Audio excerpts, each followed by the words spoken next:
morning, Dumela. Thank you.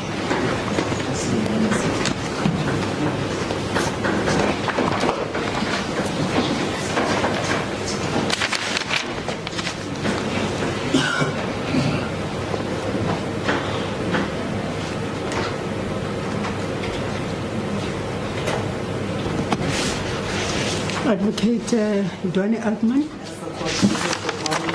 Good morning.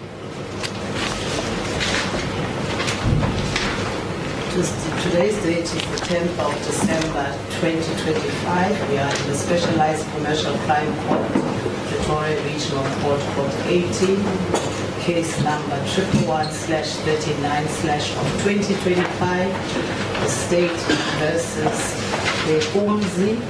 Michael Sandlana. The appearances are as follows. Presiding Officer 𝐬𝐻𝐫𝐿, Public Prosecutors Advocates 𝐸𝐻𝐫𝐿, who will be presenting the evidence, and Advocate 𝐸𝐻𝐫𝐿, who will be doing the argument. The interpreter is Mr. 𝐬𝐻𝐫𝐿. The clerk of the court is Mr. S.P. Sitole, and appearing on behalf of the accused is Advocate 𝐶𝐸𝐻𝐫𝐿 S.C.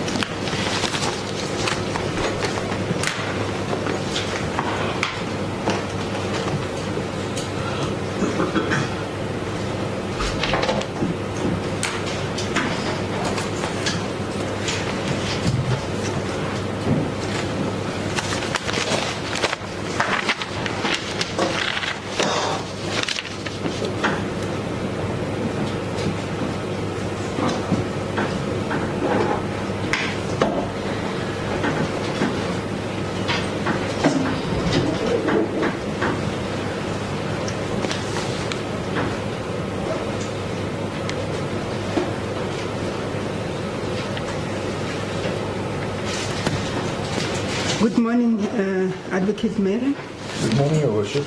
I confirm my appearance on behalf of the accused, Mr. Sandlana, instructed by Mr. 𝐬𝐻𝐫𝐿 from 𝐬𝐻𝐫𝐿 Incorporated Attorneys. I further confirm that this is a bail application by the accused. I will leave it to my learned friend to inform you of the further details of this.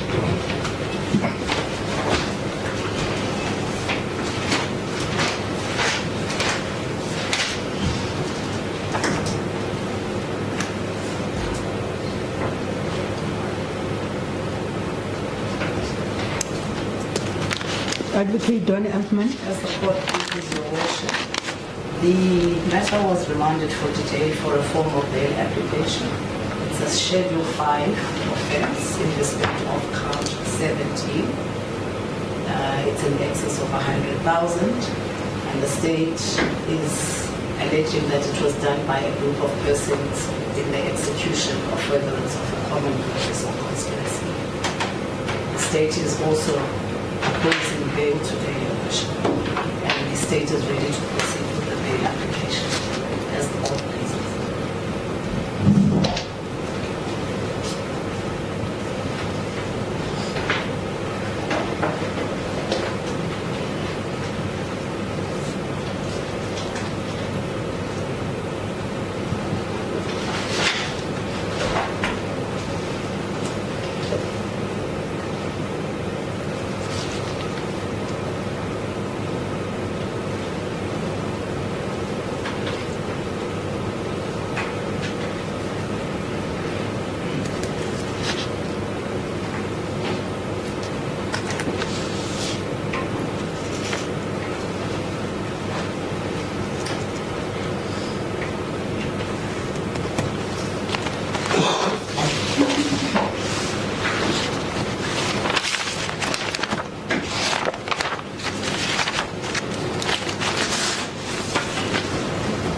Just bear with me. I have perused the charge sheet thoroughly in respect of the charges. We have Mr. Sandlana as accused number 5. Am I correct? That is correct. Thank you.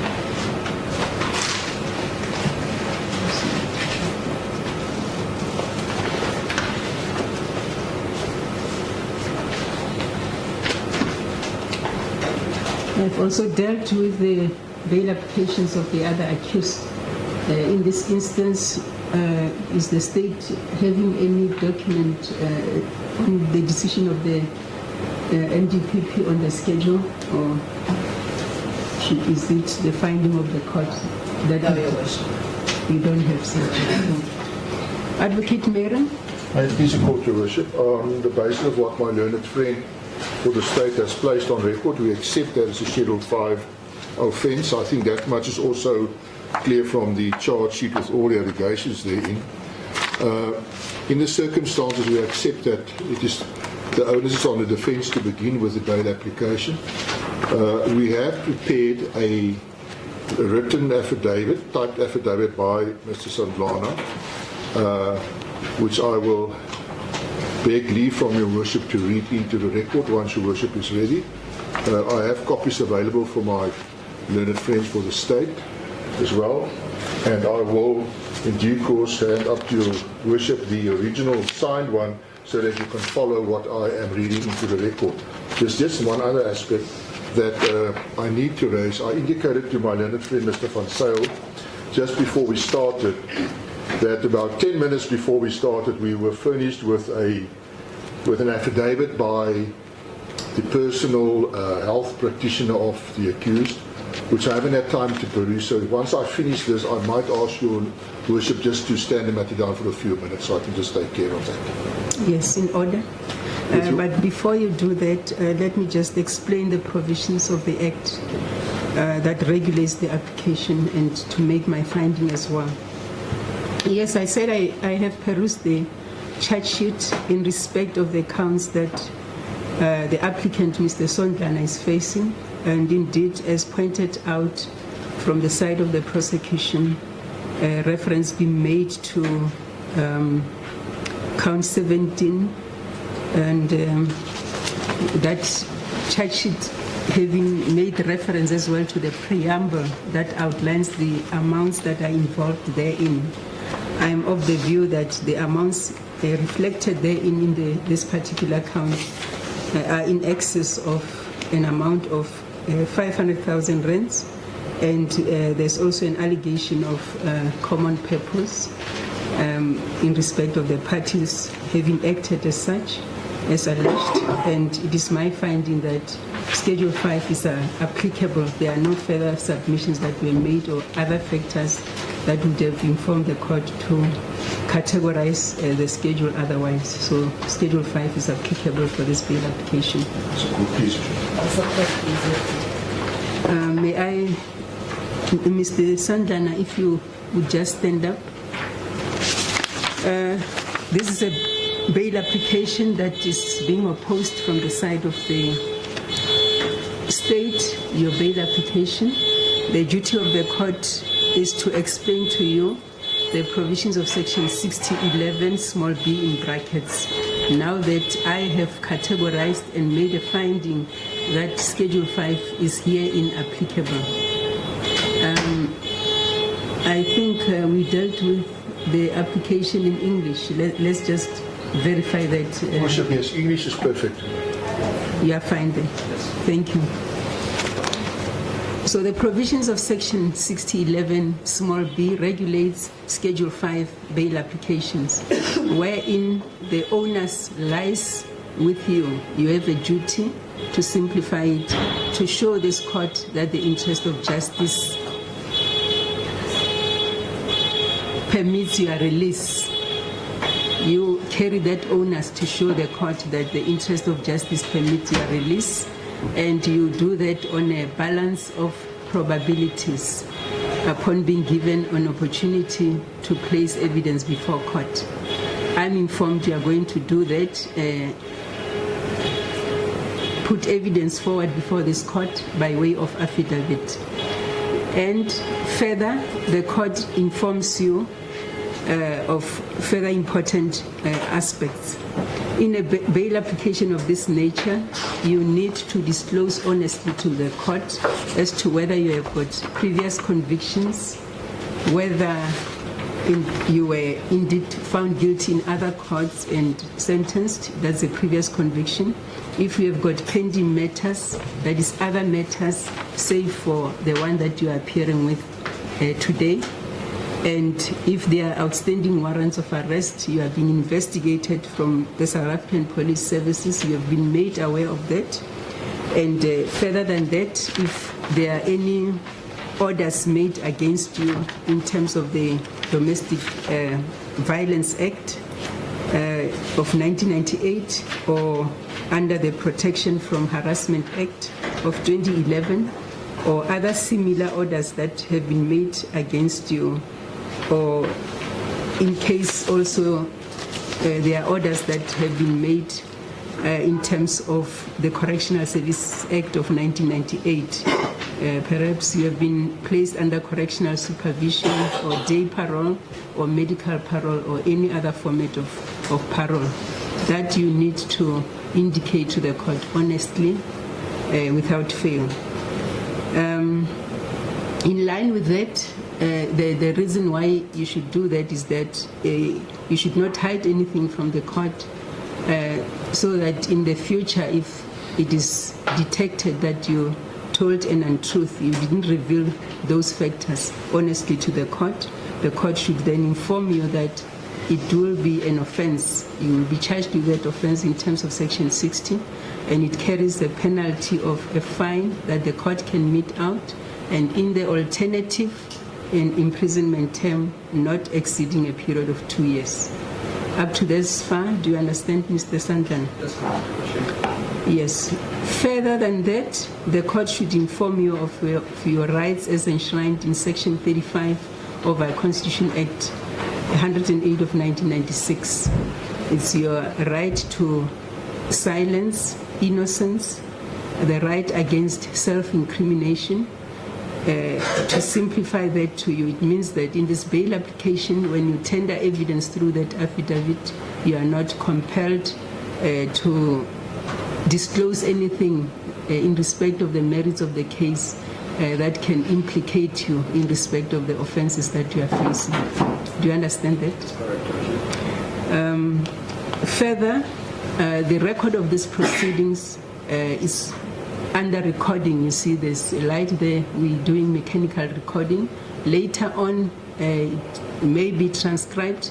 It's forming part of the record of proceedings, except for those aspects that I've outlined to you, that is whether you have disclosed previous convictions, pending matters, and so on. Those factors may not be disclosed in a further trial of your matter. The issue is important for you to note that the record of proceedings will form part of the record of proceedings in the trial. And be careful and do not hide anything from the court or tell an untruth, because that can have a negative impact against you or repercussions against you, as duly outlined to you. Do you understand that? Thank you. You may be seated. Thank you, Your Worship. May I hand Your Worship the original of the affidavit? Yes, please. I have handed my learned friends for the state a copy, and with your permission, may I proceed to read the affidavit into the record? You may do so. It's an affidavit which the Regional Court for the Regional Division of Gauteng held at the Specialised Commercial Crimes Court, Pretoria, under case number 111/39/2025. The matter of Sandlana versus the state is a founding affidavit in support of a bail application. I, the undersigned, 𝐬𝐿𝐫𝐿𝐫 Mike Gilbert Sandlana, ID number 6102155319-088, do hereby make oath and state that 1. I'm the applicant herein, and I make this affidavit on my own free volition and have not in any way been influenced by any person. 2. The facts herein contained are safe where expressly indicated to the contrary within my personal knowledge and belief, and are both true and correct. Apologies. 3. Where I make submissions of law, it's on the advice of my legal representatives, which advice I verily believe to be correct. 4. I'm an adult male, aged 64 years old, and a spiritual leader, in brackets, comforter, close the brackets, of the International Pentecostal Holiness Church, referred to in general as the IPHC, a South African citizen whose official primary residence is plot 128, farm 248 Oskral, Letlabile in the Northwest Province, also known as Jerusalem City, a place I regard as my permanent place of abode. My secondary official residence is the IPHC Kanana City, situated at Heidelberg Nigel Road, R42, which place I normally visit on a regular basis. As a matter of fact, this is also the premises where the police arrived to arrest me.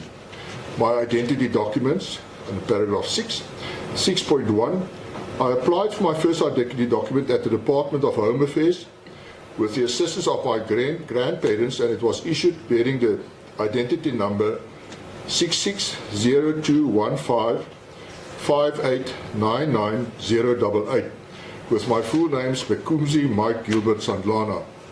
6.2, this identity document was issued with an incorrect birth date, 15 February 1966 instead of 15 February 1961, whereby the birth year was incorrectly captured by the Department of Home Affairs. 6.3, at the time I did not realize that the wrong date of birth had been printed on the identity document and proceeded to use it as my official identity document and presented it as a form of proof of identity whenever required. 6.4, later when I realized that the date of birth was incorrect, I approached the Department of Home Affairs in Pretoria, where I presented a copy of my birth certificate, which was issued by the former Botswana government as proof of my correct date of birth, and made an application for the amendment or correction of the date of birth on my identity document. I recall that there was a question about the names of my parents, where I stated the names of my grandparents instead. The reason being that I was raised by my grandparents, whom I also resided with and have spent a considerable part of my life with. At the time, I did not know the whereabouts of my mother, since she had left me in the care of my grandparents from a very young age. I therefore considered my grandparents to be my parents.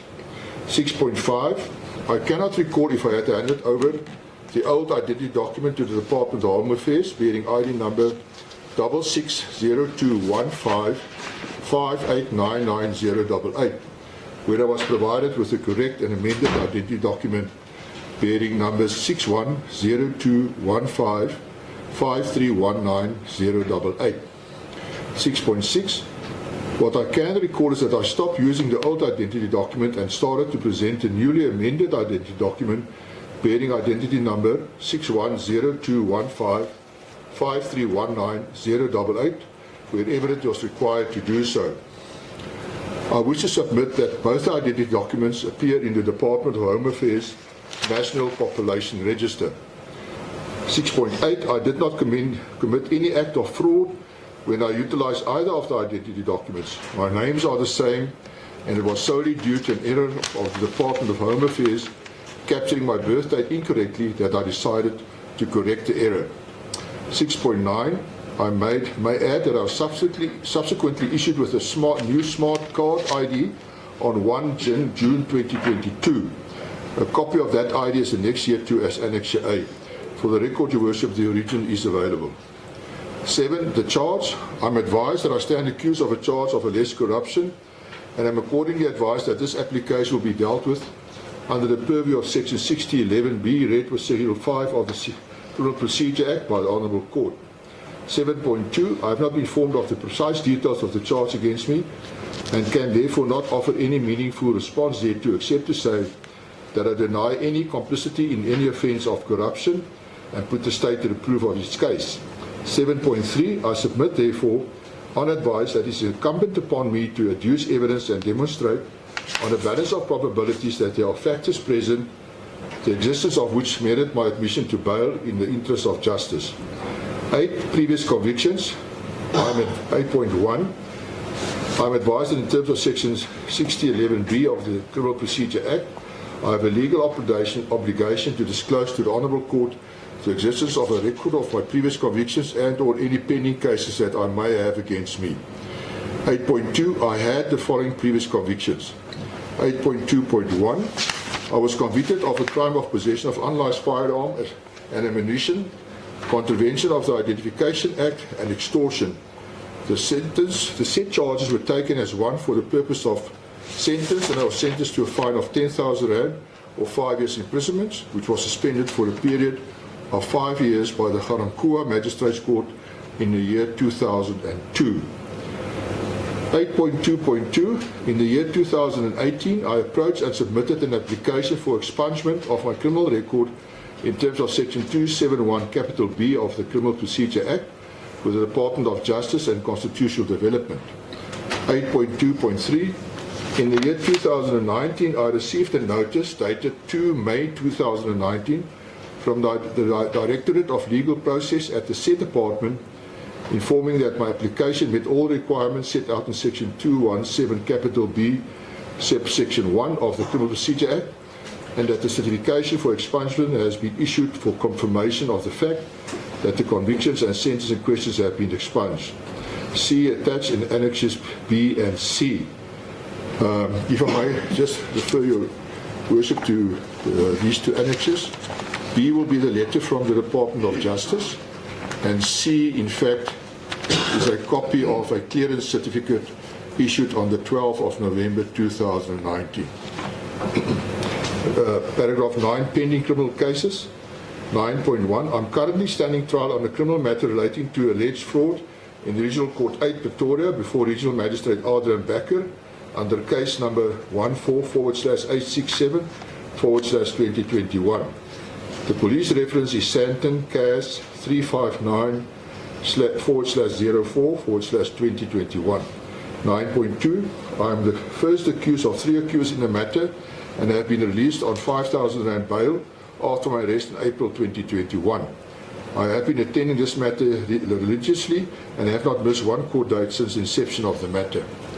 9.3, the said matter is currently partly heard and has been adjourned provisionally until 26 January 2026 to afford the state the opportunity to confirm the reappointment of the assigned prosecutor and arrange for a date for continuation of trial.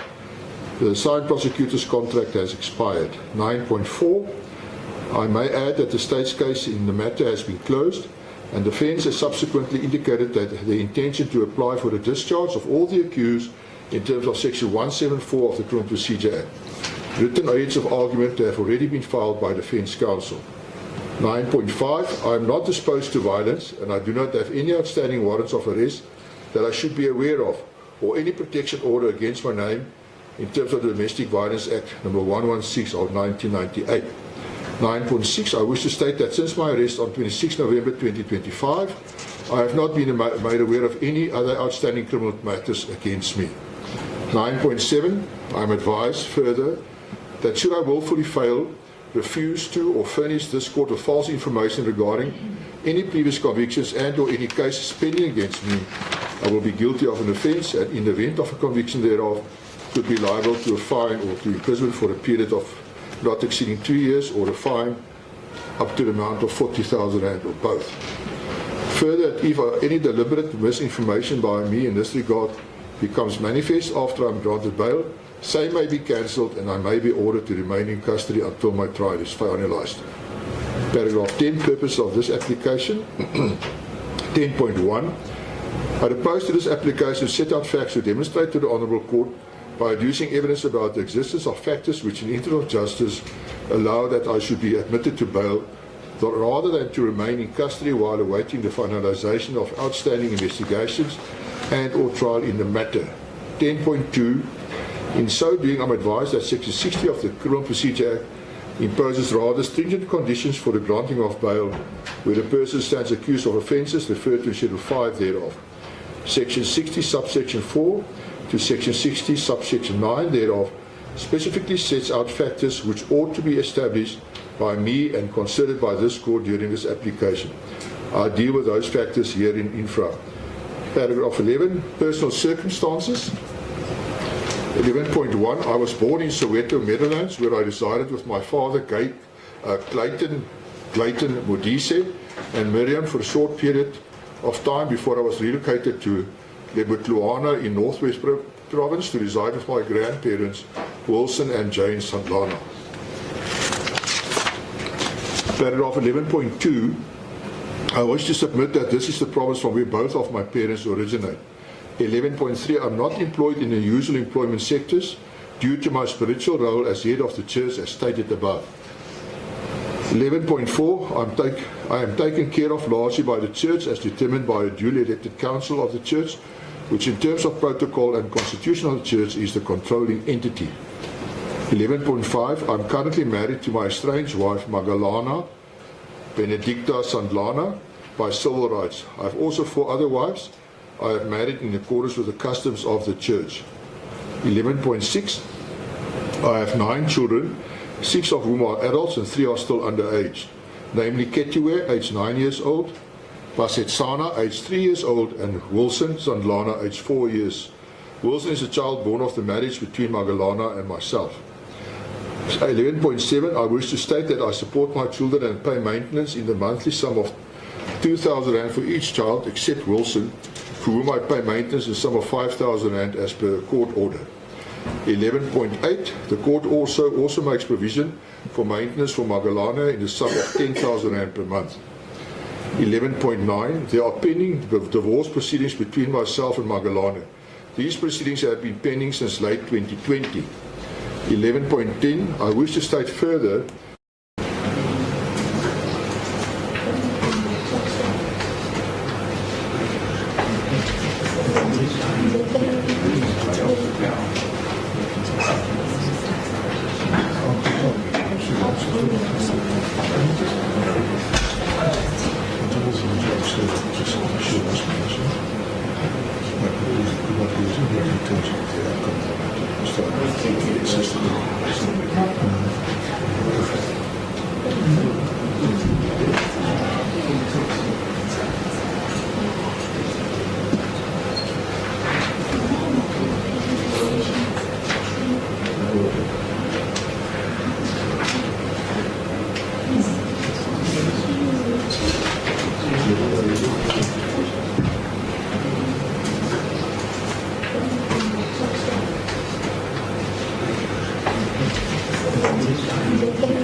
Please be seated.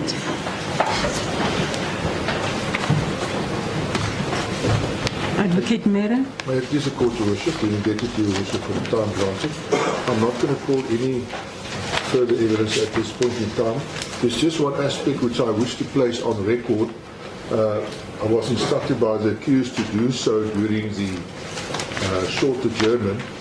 It's an issue that was mentioned to the legal team during consultations, but because the accused could not give any definite dates and information, it was decided not to incorporate it into the affidavit. And that is the following. It apparently relates to a criminal matter at 𝐟𝐸𝐵𝐿𝐻𝐻, if I have the name correct, 𝐬𝐻𝐻𝐿. The accused seems to remember that it was during the period 1995 to 1997. It was a lady with whom he was involved in a romantic relationship, one 𝐬𝐻𝐻𝐫𝐻𝐻. He wanted to leave the relationship, and then charges of what he recalls of housebreaking and something else were laid. He says he did appear in court, but the matter did not proceed further. She did not come to court. So we don't know what the status is. Maybe the state will have a better understanding of the status, but that is what he recalls about that matter. And as I've said, it was mentioned to the legal team, but because he could not give us precise details, we decided not to incorporate it into the affidavit. Worship, may just to confirm that with you. Thank you.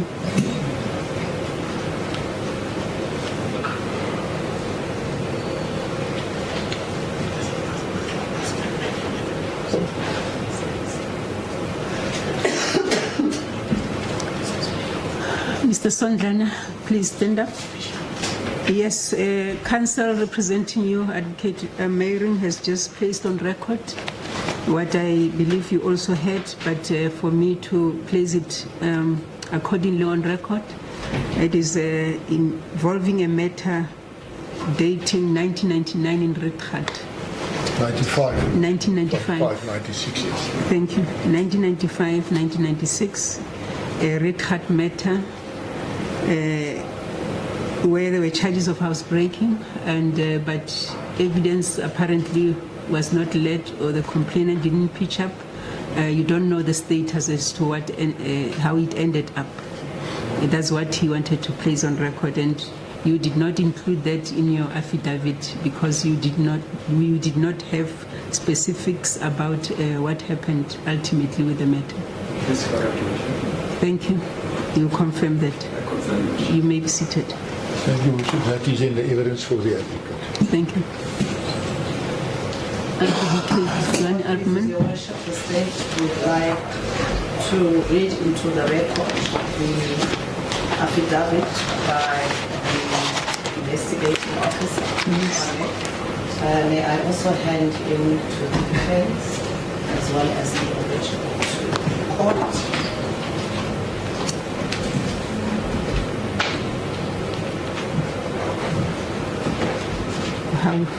Take the test.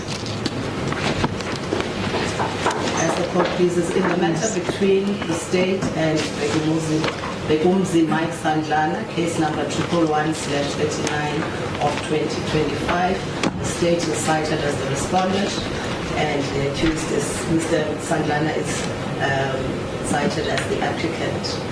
I, the undersigned, Ludie Rolf Schnell, hereby declare under oath as follows. Paragraph 1. I'm an adult male employed as a lieutenant colonel in the South African Police Service, referred to as SAPS, with service number 042-6685-4, stationed at the Directorate for Priority Crime Investigation and attached to the Serious Corruption Investigation Component, Anti-Corruption Investigation Head Office. Paragraph 2. The object of the SAPS is to prevent, combat, and investigate crime, to maintain public order, to secure the inhabitants of the Republic of South Africa and their property, and to enforce the law. In paragraph sections 205, subsection 3 of the Constitution of the Republic of South Africa in 1996. The mandate of the DPCI is to prevent, combat, and investigate national priority offenses by focusing on serious commercial crime, serious organized crime, and serious corruption. Paragraph 3. I perform my duties in terms of inter alia, section 13 and section 17, capital D of the South African Police Service Act 1995, Act number 68 of 1995, read together with the aforementioned section of the Constitution. I have been appointed as the investigating officer of the case, to which has been registered with Pretoria Central CAS 523/10/2024. Paragraph 4. I am authorized to make the statement and hereby state that the contents of the statements are true and correct, except where otherwise stated. Paragraph 5. The offences being investigated at this point in time in the above investigation, and which are relevant to this application, and which it is submitted have been committed as canvas of corruption. The applicant is standing trials for charges referred to in Schedule 5 of the CPA. Paragraph 6. The facts in the matter are: evidence has been obtained under oath.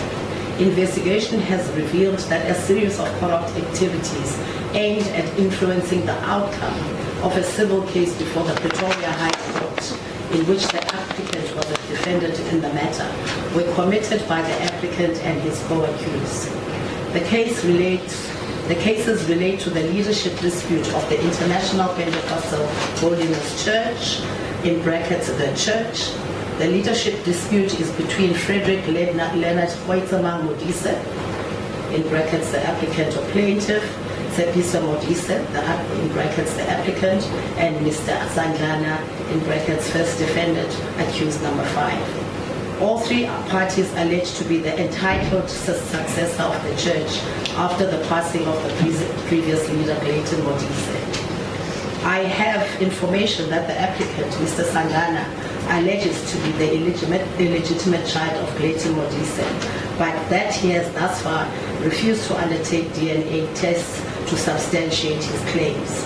The evidence already obtained is that the judge assigned to preside over this matter, Ms. Portia 𝐷ipuo Phahlane, in brackets accused number 4, accepted a series of gratifications from the applicant, Mr. Sandlana, to decide the succession battle in his favor. The matter was heard under court case numbers 11935/2016 and 14038/2019, which were eventually consolidated. Paragraph 7. Investigation in this matter has revealed a corrupt relationship between the judge and the applicant, and evidence has been obtained that several cash payments were made to the judge, either by the applicant directly or indirectly through an intermediary. Furthermore, there is evidence that the applicant, through a company called the 𝐸𝐮𝐬𝐫 Group of Companies, had made a $2 million deposit on 21 June 2022, referenced as legal fees, to the property transferring attorney's trust account in respect of the purchase of a house in 𝐟𝐨𝐫𝐫𝐞 that the judge had signed an offer to purchase for $6.5 million. The case that the state has against the applicant is very strong, and the likelihood that he will be found guilty and serve a lengthy sentence is very high. I attach here too, as Annexure LRS1, a copy of an affidavit by one 𝐶𝐿 Desmond Putti, here referred to as Putti, signed and commissioned on 17 November 2025. Paragraph 8. I point that Mr. Putti is the first accused in this matter. Mr. Putti, out of his own deposed affidavit, without the investigators or prosecutors being aware of this at the time. This affidavit was not obtained by myself, and I only became aware of it on a date after the 17th of November 2025. Mr. Putti, for his own reasons, decided to make this affidavit public by forwarding it to inter alia, the Sunday Times newspaper. The Sunday Times newspaper, as reported on 30th November 2025, had this affidavit and quoted parts thereof. This affidavit is now in the public domain. It is clear from a simple reading of this affidavit that Mr. Putti now confirms to a large extent the state's case as per the draft charge sheet. I further point out that Mr. Putti's affidavit clearly shows the direct involvement of both the applicant and the judge in this very serious series of acts of corruption. I made inquiries as to why Mr. Putti was submitting the statement, and it was confirmed to me that Mr. Putti was embroiled in a bitter civil matter with the applicant, and that Mr. Putti had been dismissed from the church by the applicant. Mr. Putti has been in hiding since about June 2025, as his life has been threatened, and he is in absolute fear of being killed, and he has a lot of information on the applicant. The statement was drawn up so that at the point that Mr. Putti is killed, that his secret would not go to the grave with him. Mr. Putti did not want to go to his grave without stating what had happened in the corruption matter between the applicant and accused 4. Paragraph 9. I attach here to as Annexure LRS2 a certified copy of the charge sheet in the regional court case number 14/867/2021 from the regional court in Pretoria. The trial in this matter has commenced and is already at an advanced stage. I have spoken to both the prosecutor and investigating officer of this matter. They both confirm that the state has already closed this case after having presented its evidence. The accused in this matter, inclusive of the applicant, indicated their intention to apply for a discharge in terms of Section 174 of the CPA. The matter is at a stage where the trial court is awaiting the heads of arguments of all parties in respect of this intended application. Both the prosecutor and investigating officer indicated to me that the case against the applicant and his co-accused is very strong. In this matter, the applicant, together with the two other co-accused, have been charged with 12 charges of fraud, 1 charge of contravention of section 102, subsection 1, subsection B of the Administration of Estates Act of 1965, and 1 charge of contravention of section 9 of the Justices of the Peace and Commissioners of Oaths Act of 1963. It needs to be mentioned that accused number 2 in this matter is an attorney registered with the Legal Practice Council and acted as the legal representative of the applicant during the commission of the above offences. Paragraph 10. The applicant and his co-accused are being charged with falsely reporting the death of the applicant's wife, Magaline Benedicta Sandlana, and then registering the death at the Department of Home Affairs in Mabopane to obtain a false abridged death certificate once knowing she was still alive. I can confirm that the estranged wife of the applicant is still alive. After obtaining the false death certificate, the applicant obtained a letter from the master's office appointing him as the executor of the estate, an estate alleged to be worth 400 million. Paragraph 11. This matter is investigated under Sentence 359/04/2021. The applicant was arrested on 26 April 2021 and was released from custody by paying bail of 5,000 on the same date. It is unfortunately unclear from Annexure LRS2 whether the release on bail was subject to any specific bail conditions. Paragraph 12. The late comforter of the IPHC, Mr. 𝐾𝐨𝐧'𝐭 Modise, passed away in 2016. Mr. Modise, amongst others, had 2 buses registered in his name and or the IPHC. These assets would become assets of the estate of the late Mr. Modise. On 23 June 2021, someone purporting to be Mr. 𝐾𝐨𝐽 Modise deposed to an affidavit in Pretoria. A copy of this affidavit is annexed here too and marked Annexure LRS3. In this affidavit, Mr. Modise purports to apply for duplicate registration papers for the vehicle with registration number CP80GFGP. At the point that the application for duplicate registration papers was submitted, a new card type ID of Mr. Modise. It was noted that the card was issued after the passing of Mr. Modise, and it has been confirmed that Mr. Modise never applied for a new type ID. On 28 June 2021, on 28 June 2021, the vehicle mentioned above was then registered to a company known as 𝐸𝐿𝐫𝐷𝐸.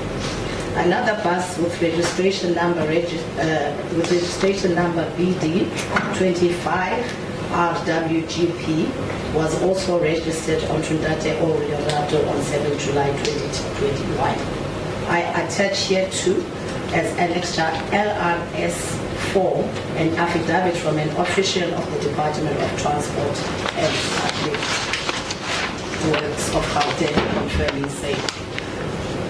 𝐸𝐿𝐫𝐷𝐸 with registration number 2019/089225/07 is a company with 𝐵𝐾𝐨𝐧'𝐵𝐿𝐫𝐷𝐸 Michael Sandlana with identity number 6102155319-088 as its sole director from 5 January 2019. I attach here too as Annexure Your Worship, 5 February 2019. I attach here to as Annexure LRS5 an affidavit from an official of the CIPC confirming same.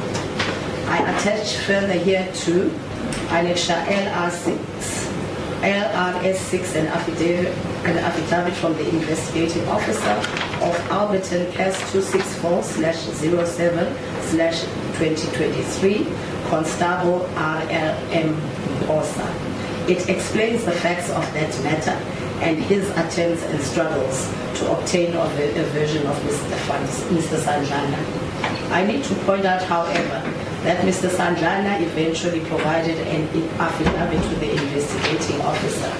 In this affidavit dated 9 November 2023, Mr. Sandlana denies any involvement in the fraudulent transfer of the said vehicles to his company. This docket was referred to the DPP, Gauteng Division Pretoria for decision, but recently returned to the investigating officer for further investigations in respect of handwriting analysis.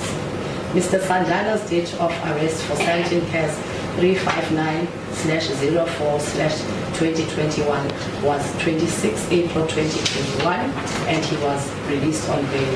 I therefore have evidence in my possession that only approximately 2 months later he was involved in the commission of the offences in 𝐬𝐵𝐻 case 264/07/2023. Mr. Sandlana is aware of the fact that he is being investigated in 𝐬𝐵𝐻 case 264/07/2023. Paragraph 13. Personal particulars of applicant. I have investigated the applicant's personal particulars and established the following. Paragraph 13.1. Identity documents of the applicant. I have determined that the applicant has 3 identity numbers. The SAPS and open source trace reports have records of the applicant having identity numbers 6102155319-088 and 660215589088. Home Affairs has record of identity number 6902285831-088 being issued to the applicant as his first identity number. The fact that the applicant has 3 identity documents is being investigated by Home Affairs, and they have indicated that fraudulent activities were undertaken for the applicant to have 3 identity numbers. This aspect is still being investigated by Home Affairs. I attach a declaration in terms of Section 212 of the Criminal Procedure Act by Marilyn Elizabeth Ndlovu from Home Affairs to this statement as 𝐸𝐻 The applicant is using the ID number 6102155319-088. Paragraph 13.2. Citizenship. The applicant is registered as a South African citizen. The process of the applicant obtaining South African citizenship is being investigated by Home Affairs. I have a document from the OD Correctional Facility when the applicant was arrested and detained for pointing of a firearm, which 𝐸𝐻 385/11 of 2003. The applicant pointed an unlicensed firearm at his then wife, Miriam Mashaba. When the applicant was detained, he provided his ethnic group as Swazi. This aspect is being investigated by Home Affairs. A printout from the admission document is attached as Annexure LRS8. This matter was withdrawn by the applicant's wife. The firearm was never recovered. Paragraph 13.3. Previous travel or residence outside RSA. It is unknown whether the applicant has resided outside the Republic at any point in time. During the investigation, I have established that the applicant has many very wealthy congregants, and that these congregants are prepared to provide for the applicant. I was informed that the congregants would gladly provide a place for the applicant to stay abroad on their properties they own overseas. An example I have is the property that the applicant stays at 65 Silverwoods Country Estate, Pretoria East. The applicant stays here, but the property belongs to a wealthy congregant, Mr. Rataha. The applicant does have two South African passports. Passport number A11590553, which expires on 2034/10/31. Passport number A09835626, which expires on 2032/05/22. The applicant has traveled outside the RSA. Paragraph 13.4.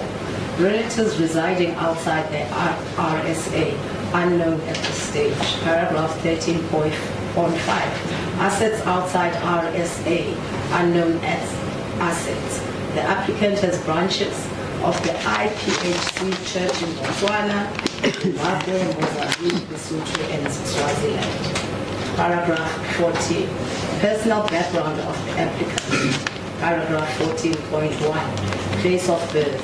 I have obtained the following records from Home Affairs.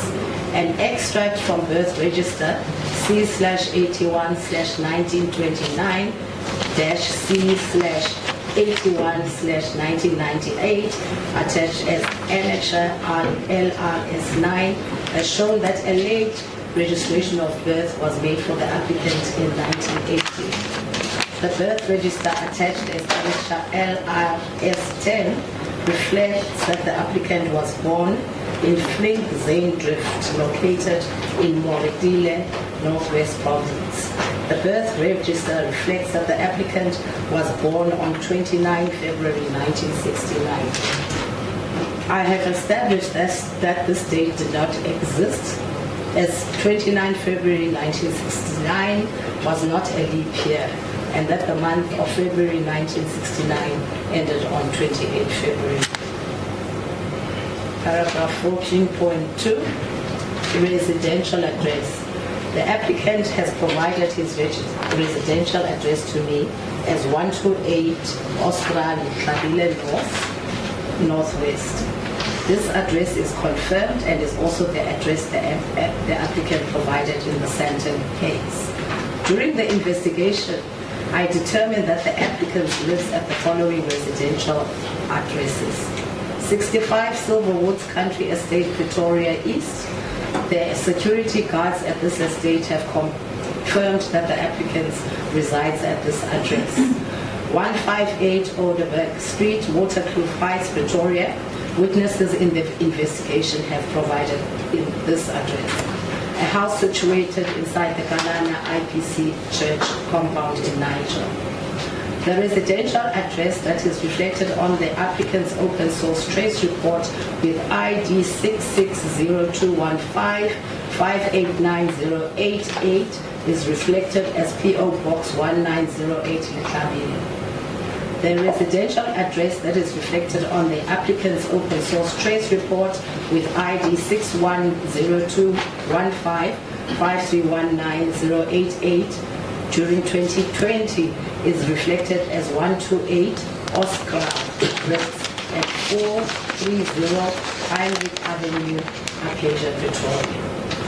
The SAPS profile report has record of the following residential addresses provided by the applicant: 11569 extension 22, Mamelodi Temba. 11569 Caledon Street, Nelmapias, Mamelodi, Pretoria. 128 Rabokala Village, Oskra. 430 Heinrich Avenue, Karen Park, Pretoria. 1824 Hillbron, Garangua. Plot 73 Klepotji Farm, Niger. 68 Renaissance Road, Crown Mines, Johannesburg. 129 Stapela Road, Waterkloof Heights, Pretoria. Parents of the applicant. I inspected the birth register LRS10 and noted that the applicant's parents are noted as Jane Ntwane, mother, and Wilson Sandlana, father. I also inspected annexure marked DHA/24 in LRS7. Reflects that the applicant's mother, Jane Sandlana, was born in 1916 and the applicant's father, Wilson Sandlana, was born in 1908. I interviewed the applicant's wife, Benedicta Sandlana, and she informed me that the applicant's mother is called Sylvia Sandlana. She did not know Wilson or Jane Sandlana. On 2 December 2025, I visited the applicant in prison with 2 Home Affairs officials to obtain the applicant's fingerprints. I asked the applicant who his mother was, and he initially said it was Sylvia. He, however, then explained that he was raised by Jane, his grandmother. I then realized that Jane and Wilson Sandlana were actually the applicant's grandparents. On the same date, Lieutenant Colonel Buddy, in brackets Buddy, from my office, and a Home Affairs official proceeded to the Moridile municipality to trace Sylvia Sandlana. I determined that Sylvia Sandlana has RSA ID number 511028 0604-085 and date of birth 1951-10-28. Buddy found Sylvia Sandlana at her residence situated at 1239 Den House, Moridile. Buddy and the official interviewed Sylvia, who was uncooperative for most of the interview. Sylvia did, however, confirm that she was the applicant's mother and that Jane and Wilson Sandlana were the applicant's grandparents. Sylvia stated that Modise was the applicant's father and that Modise had deserted her. Buddy asked Sylvia what the applicant's date of birth was, and the Sylvia answered, "You should rather ask him that question." The applicant is making use of the ID number 610-215-5319088, date of birth 15 February 1961. I took note of the applicant's mother, Sylvia's ID number 511028-0604-085 with date of birth 28 October 1951. This would then indicate that the applicant's mother, Sylvia, was 9 years and 3 months old when she gave birth to the applicant. Paragraph 14.4, address of employment and name of employer. The applicant is the self-proclaimed leader of the Jerusalem faction of the IPHC and does not have any other employment. Paragraph 14.5, marital status of the accused and details of dependents. The applicant is married to Magdalene Benedicta Sandlana and has 3 children on record. 14.6, previous convictions and or outstanding cases. It is listed here in column 1 FP number, which is recorded as 2021/TGE943. Second column is station, and it is recorded as center. The cause in the third column is 359/04/2021, and the offense in column 4 is fraud, and in column 5 the result currently awaiting trial in PTA court. Paragraph 14.7, immovable assets of the applicant. The applicant has the following immovable assets registered to his name: farm 𝐾𝐨𝐧'𝐭 18773, title deed T42489/2019, farm 𝐾𝐨𝐧'𝐭 18774, title deed T49138/2019, farm 𝐾𝐨𝐴𝐧'𝐭 18775, title deed T49138/2019. Paragraph 14.8, movable assets of the applicant. The applicant is the registered owner of a Hino truck with registration number DY56GLGP, which records show that the vehicle has been exported. Paragraph 14.9, firearm license, date of issue and number of licenses. The applicant has 2 firearm licenses, one for a 9mm Gerson pistol with serial number T6 6368/18A01422 and a .223 𝐿GA rifle with serial number 17462966. Paragraph 15. With regard to the applicant's application for bail, I would wish to state the following. Paragraph 16. In accordance with Section 60, subsection 4, subsection A of the Criminal Procedure Act, where there is the likelihood that the applicant, if he were released on bail, will endanger the safety of the public or any particular person or will commit a Schedule 1 offense. I have gathered evidence under oath that the applicant was responsible for the failed invasion of the silo premises of the IPHC on 11 July 2020, situated in 𝐦𝐨𝐫𝐿, Soweto. The reason for the invasion was for the applicant to overthrow the Modise group and take over that church and have it join the applicant's church situated in Jerusalem, Brits. 5 people died, 34 firearms were recovered, and 42 members of the applicant's faction were arrested. A witness was present together with the applicant taking part in the invasion of Silo. When the invasion failed, the applicant managed to escape and was taken to Brooklyn SAPS. The applicant registered a false case of kidnapping via Brooklyn CAS 168/07/2020. This false case was registered to infer that the 42 arrested members of the applicant's church were kidnapped by the Silo group. The false case was registered by the applicant to deceive the wider membership of his church into believing that he was justified to invade Silo. The applicant paid the bail for the 42 of his congregants that were arrested and charged. If the applicant is released on bail, the friction between the applicant and the Modise group is likely to escalate to violence due to the current developments. The state is solely investigating the crimes of corruption and money laundering committed by the accused persons in this matter. It cannot ignore the fact as mentioned above. Paragraph 16.1. During the trial that the applicant is attending in the Pretoria Magistrates Court, Santon CAS 359/04/2021, for which he is on bail, there were numerous witnesses who feared for their safety, as there were threats made on their lives directly or indirectly by the accused. There was one witness placed in the witness protection program, and numerous witnesses were escorted and guarded by the witness protection when giving testimony. I can confirm that this matter is nearing completion as the state has closed its case. Paragraph 16.2. The applicant places a huge amount of pressure and fear on the legal representatives that support him in the IPHC and in all his civil matters, that he forces them to commit crimes for him. The applicant who shares with them underprivileged that he is responsible for hiring assassins to murder any of his adversaries or people that he claims are informers for the Modise faction. I have the following examples under oath.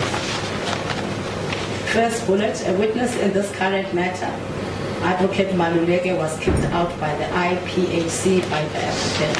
It is also Advocate Maluleke that blew the whistle on the initial claim that the applicant had, in inverted commas, sanitized accused 4 in order for accused 4 to decide in the applicant's favor in the succession battle in the High Court.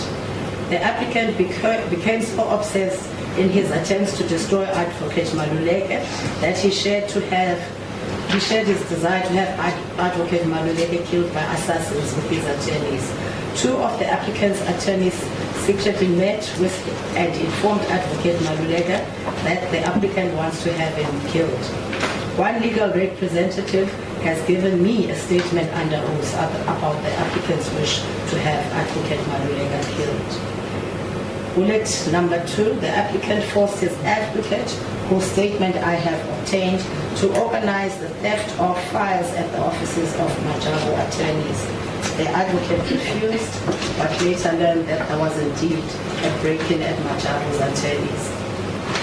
After posting bail for the 42 convicts that were arrested, the applicant became convinced that there were certain informers within the group that were going to tell the police that the invasion of Silo was instigated by him.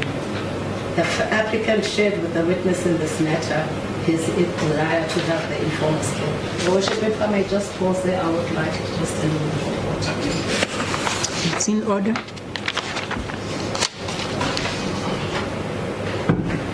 There were 2 occasions when the applicant told the witness and another attorney while at the applicant's house that he wants to have 2 of the informers from the group murdered. This prompted the witness to go to the persons and inform them that the applicant wanted to have them killed.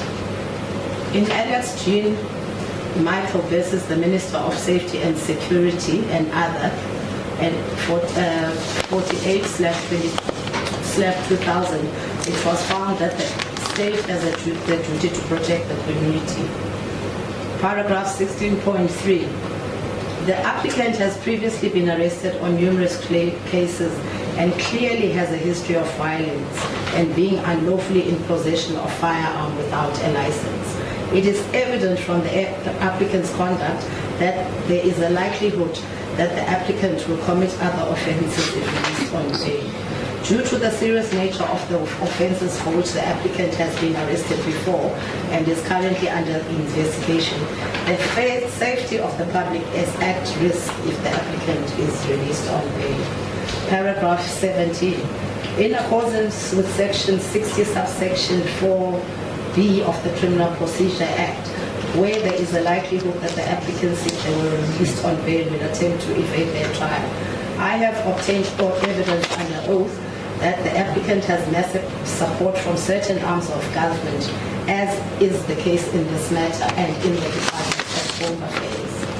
The applicant has, together with the witness, traveled to Lesotho without using his passport for entry or exit.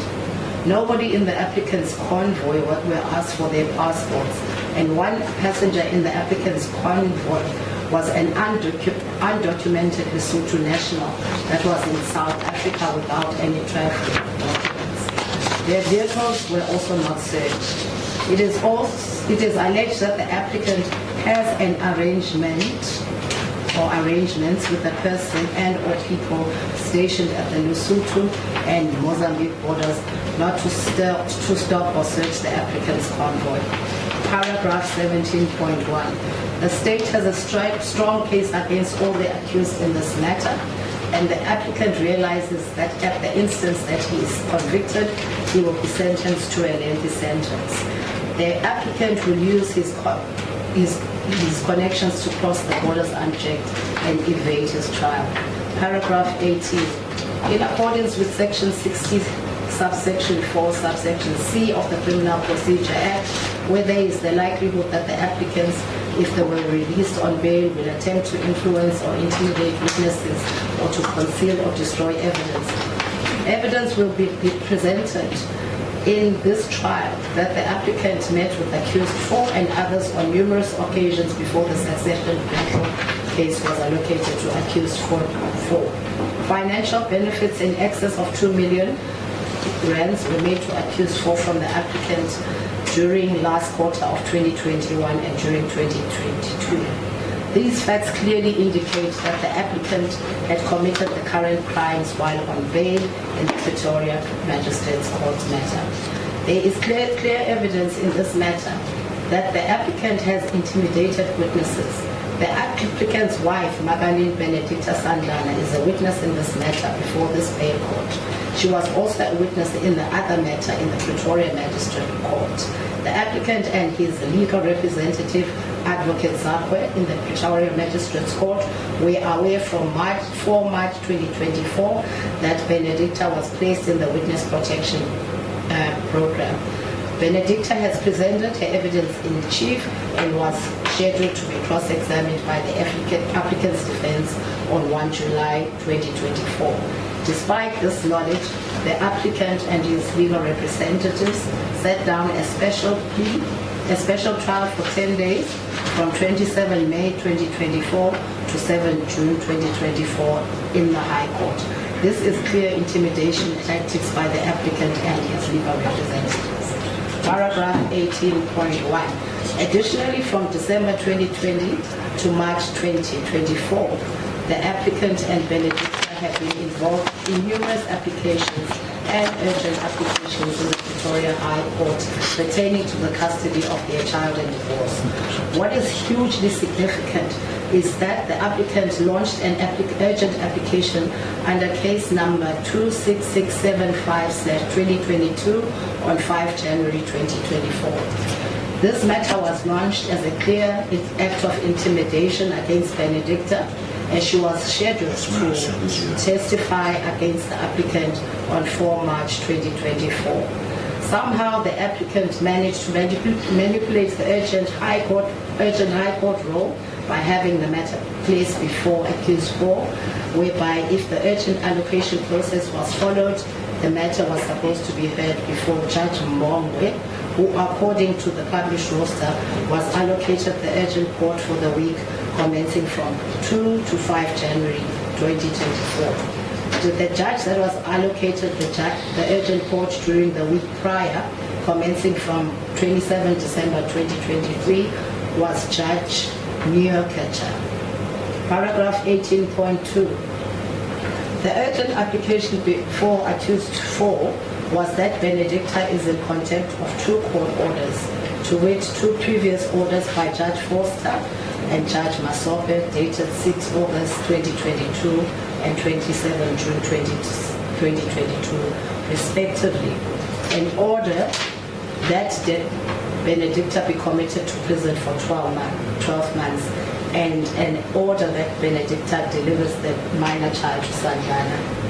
It is clear from the statement that is in the docket from the attorney representing Benedicta that there were serious irregularities in respect of the procedures followed in informing Benedicta properly of the urgent application.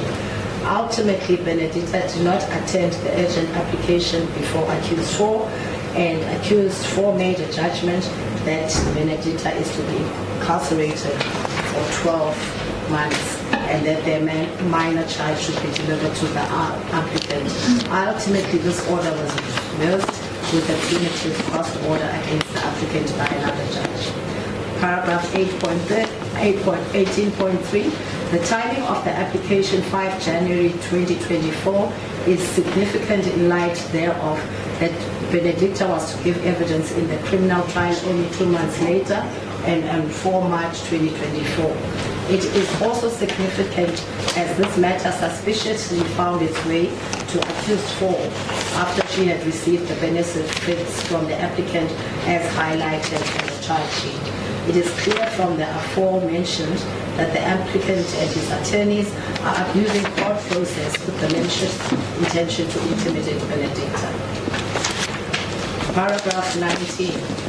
In accordance with Section 60, subsection 4, subsection D of the Criminal Procedure Act, where there is the likelihood that the applicants, if they were released on bail, will undermine or jeopardize the objectives of the proper functioning of the criminal justice system, including the bail system. The applicant will undermine or jeopardize the objectives of the proper functioning of the criminal justice system, including the bail system. I have evidence under oath of the following instances that the applicant was involved in jeopardizing the objectives of the proper functioning of the criminal justice system. This very criminal matter that is before court is a clear example of the applicant corrupting one of the most senior judicial officers in the country, a High Court judge, accused number 4, to make a finding in the applicant's favor. I have evidence that as far back as 2019, the applicant engaged and instructed his lawyers to go to Cape Town and make an attempt to bribe Judge 𝐾𝐿 to influence the dispute that the applicant had regarding control of church assets in Cape Town, case number 9649/19. Ultimately, the lawyers were not comfortable in proposing this to Judge 𝐾𝐿 or any of the judges in the Western Cape, and then abandoned this process, and nothing came of this. A senior public prosecutor who was initially involved with the Sandton matter was threatened and intimidated to such an extent that she withdrew from the matter as a result of the threats. The threats are linked to, amongst others, the legal representatives of the applicant. Paragraph 20. In accordance with section 60, subsection 4, subsection E of the Criminal Procedure Act, where in exceptional circumstances there is a likelihood that the release of the applicant will disturb the public order or undermine the public peace or security. The general public has become tired of hearing and reading every day about corruption and money laundering being committed in South Africa, especially by the rich and influential members of society. I have many instances under oath in the investigation where the applicant has ordered that a person that he regards as his enemy or an informer be harmed or murdered. At one point, the applicant will learn who all the witnesses are that provided statements in this docket, and that the applicant will target the witnesses to harm them or intimidate them to the point that the witnesses will refuse to testify or change their evidence from what was stated in their statements. Paragraph 20.1. The applicant has hundreds of thousands of followers in his Jerusalem faction of the IPHC that he can very easily influence them to intimidate the witnesses in this matter. The applicant's use of his followers to threaten and intimidate is clearly evident at every court attendance, lower and high courts, that he is at where there are thousands of his followers that are mobilized to join in the streets around the court. The protection of witnesses in this instance would be virtually impossible. Paragraph 20.2. The public and all witnesses in this matter will be shocked and outraged if the court grants bail to the applicant. The release of the applicant on bail will without any doubt harm the public confidence in the criminal justice system, as corruption and money laundering has become an everyday occurrence and the public relies on the court to protect them by not granting bail. Paragraph 20.3. There is a very real perception by the public in general that rich, powerful, and influential persons are not treated the same within the judicial court process, that normal middle to lower class citizens with much less means, and that these people enjoy flexible treatment as accused when deciding on bail and when the trial continues, up to and including judgment and sentencing. The only way to change this perception is to treat these people all as equals. Paragraph 21. Conduct of the applicant at the time of his arrest. On Tuesday, 25 November 25, I had J50 warrants for the arrest of the applicant and the other accused in this matter. A takedown operation was planned to coordinate the arrest of all suspects. There were various teams allocated to arrest the suspects. I was the group leader of the group that was assigned to arrest the applicant. It was planned that the applicant would be arrested first and thereafter the rest of the suspects would be arrested. 20.1. I received information that the applicant was located at his house situated inside the Kanana Church compound. The applicant was, however, not at the Kanana compound during the course of the day. Later in the afternoon, I received information that the applicant was situated in the Kanana Church compound, referred to as Kanana. A team was assembled to proceed to Kanana and for the J50 of the applicant to be executed. I was with my colleagues, Lieutenant Colonel Zuma, in brackets Zuma, and Mohapelwa. At a location near Kanana, we were joined by 8 members from the National Intervention Unit of the SAPS, who were all dressed in full police uniform. Paragraph 21.3. Prior to the arrest of the applicant, I held observation on Kanana and determined that there was construction that was being conducted inside the property. The property is very big and has walls that are about 8 to 10 feet tall, and there are large steel gates at the entrance. I noted that there are security guards stationed at the gates and inside guard houses that are a lookout to the road. From the information I had, I knew the applicant was being guarded by armed security personnel on a 24-hour basis. Paragraph 21.4.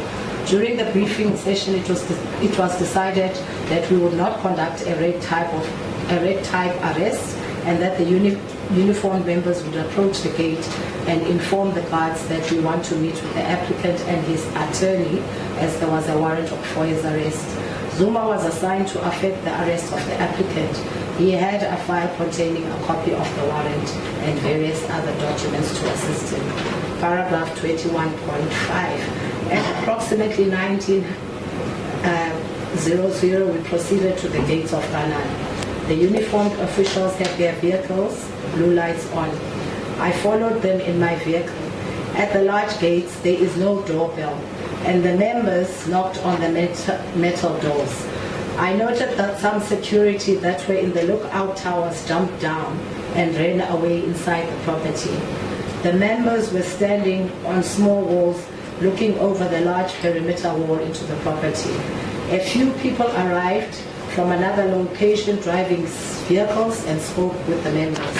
There was also discussions happening with people from inside the property.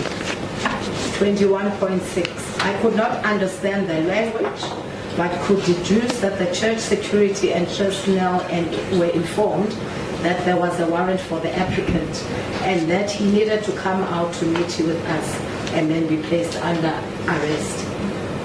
The gates were opened and the members entered the property.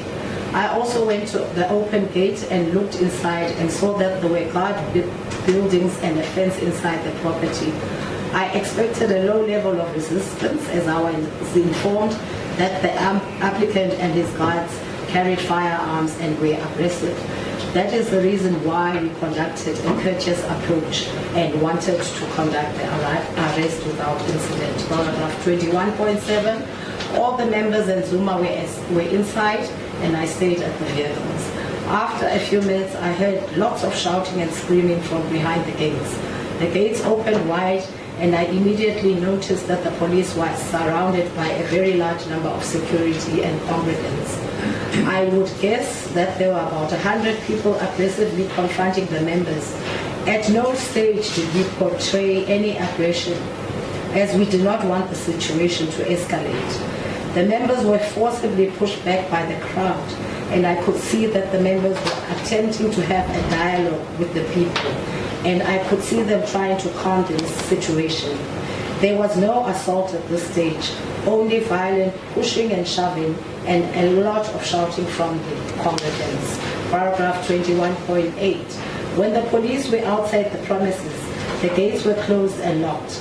I was then informed that Zuma and two uniformed members, including the group commander, were still inside as they went to the applicant's house situated a long distance from the gate. We immediately requested access to the members still inside. A few minutes later, there was more shouting and screaming from behind the gates. I heard that a thunder flash had been deployed. By the people stuck inside the gates. The gates then opened and the three members, including Zuma, fell out of the gate. The gate was then closed. Paragraph 21.9. I noted that the one uniformed member was bleeding from his head and face. The commander was very shaken and said that she was injured. I spoke with Zuma and he told me that he was severely assaulted inside behind the gates and that the attackers took his official firearm and the arrest file containing the documents to arrest the applicant that I had given him. I immediately noticed his face and lips were swollen and there was some blood on his lips. He told me that he needed medical assistance. Paragraph 21.2.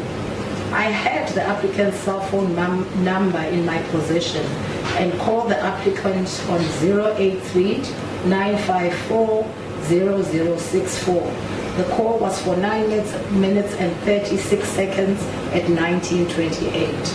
The applicant answered the call and I identified myself and told him to instruct his security and congregants to stop attacking my members and that I had a warrant for his arrest, and that he should hand himself over for arrest.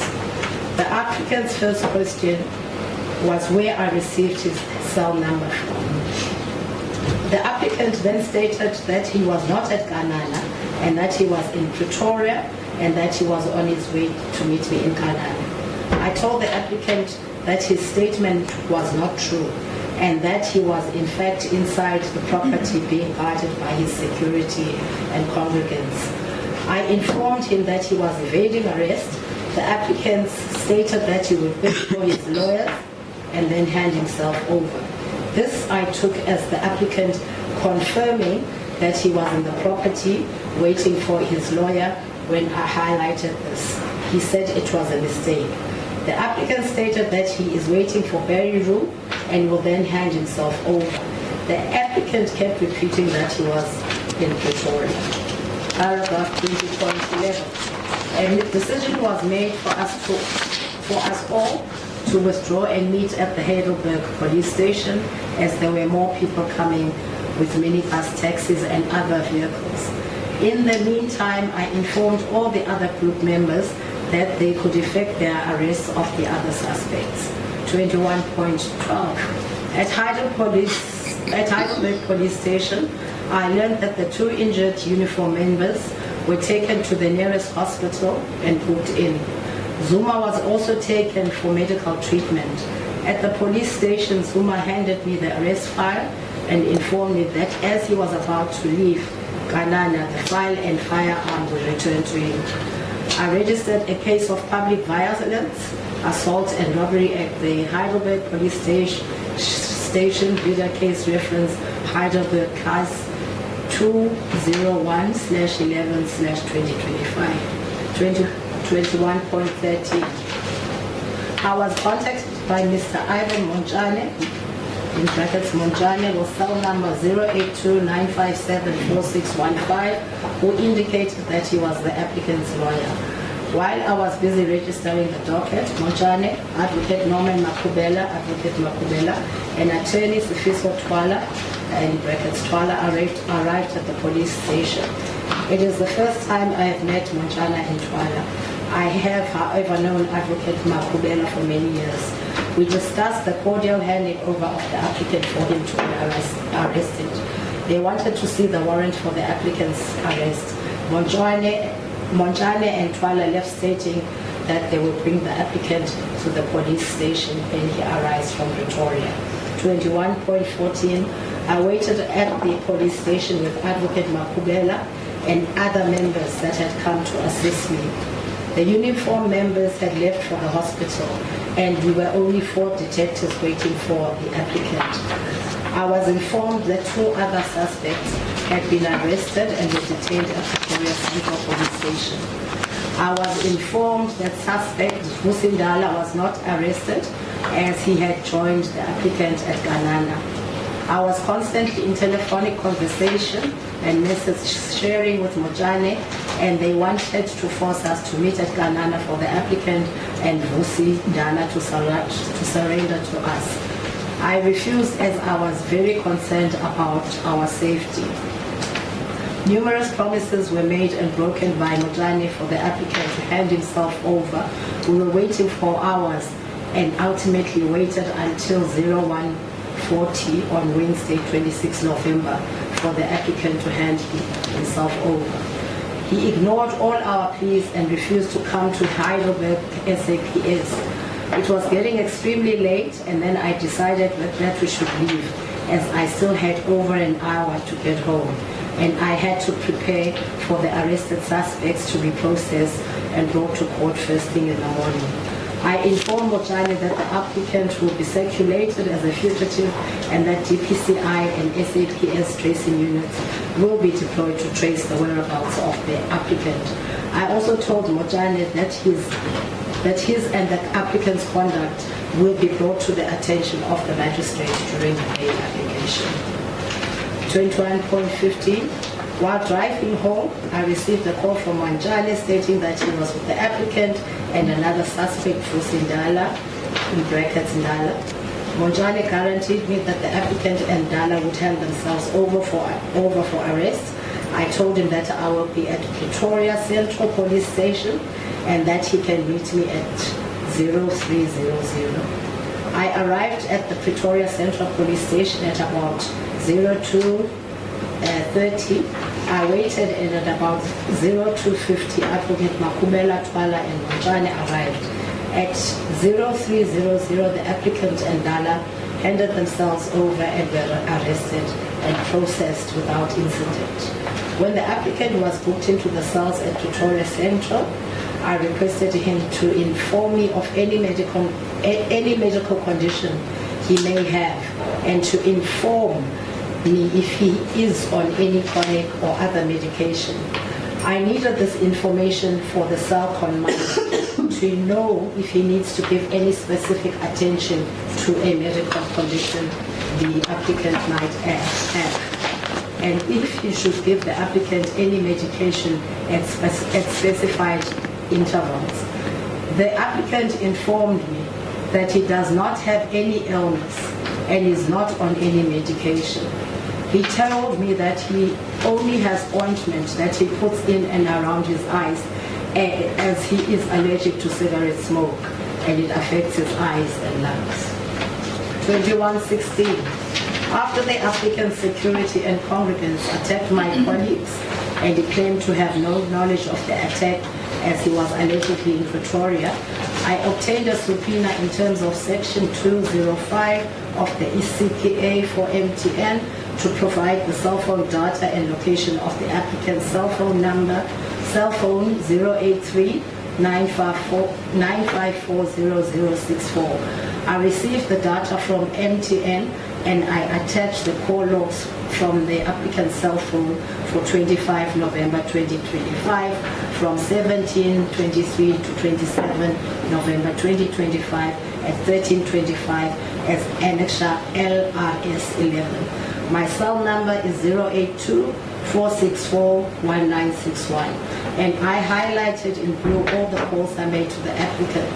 The record shows the first call I made to the applicant on 25 November 2025 at 19:28:10 and the call lasted for 576 seconds. This was the call I made to the applicant requesting him to tell his people to stop attacking my police officers and to hand himself over for arrest. The evening of the attempt to arrest the applicant, I made a total of 10 calls to the applicant. Out of the 10 calls, only 2 calls were answered by the applicant. The initial call I discussed above and another call at 20:40:54, which lasted for 370 seconds. It was notable that from where this record starts on 25 November 2025 at 17:23, that the cell phone tower that the applicant's cell phone is connected to is Malva ATC 2 and 𝐦𝐨𝐫𝐞 UW. I obtained the map from MTN, which reflects the location of the cell tower Malva ATC 2 and attached the map as annexure LRS12. The tower location of Malva ATC 2 is marked on this map as a red pin drop, and this tower is a few hundred meters away from Kanana, where we were attempting to arrest the applicant and where the applicant claimed to be in Pretoria and unable to call off his security and congregation and to hand himself over to be arrested. This is a clear indication that the applicant lied to me about his whereabouts and that he was in Kanana directing his troops to attack the police officers at the gate. Paragraph 2022. While I was inspecting the applicant's profile, I noted that he was registered as a military veteran. I made contact with Deputy Director Dion Smarts, in brackets Smarts, from the Department of Military Veterans. Due to the time constraints that I had to complete my inquiries for the bail application, I could only obtain a limited amount of information. Smarts confirmed that the applicant is registered on their database as a military veteran. The applicant receives a monthly benefit of $2,499.62 for an injury he claims was inflicted while in exile. The applicant also had an 𝐟𝐨𝐫𝐞 house in 𝐬𝐻𝐫𝐞. SMART could not trace that the applicant has conducted any military service, and the applicant also does not have a military service number. My inquiries have raised red flags concerning the process that was followed by the applicant to receive these benefits, and this will be investigated further by the Military Veterans Department. It is my respectful opinion that granting the applicant bail will not be in the interest of justice. I therefore request this honorable court to refuse the applicant's application to be released on bail.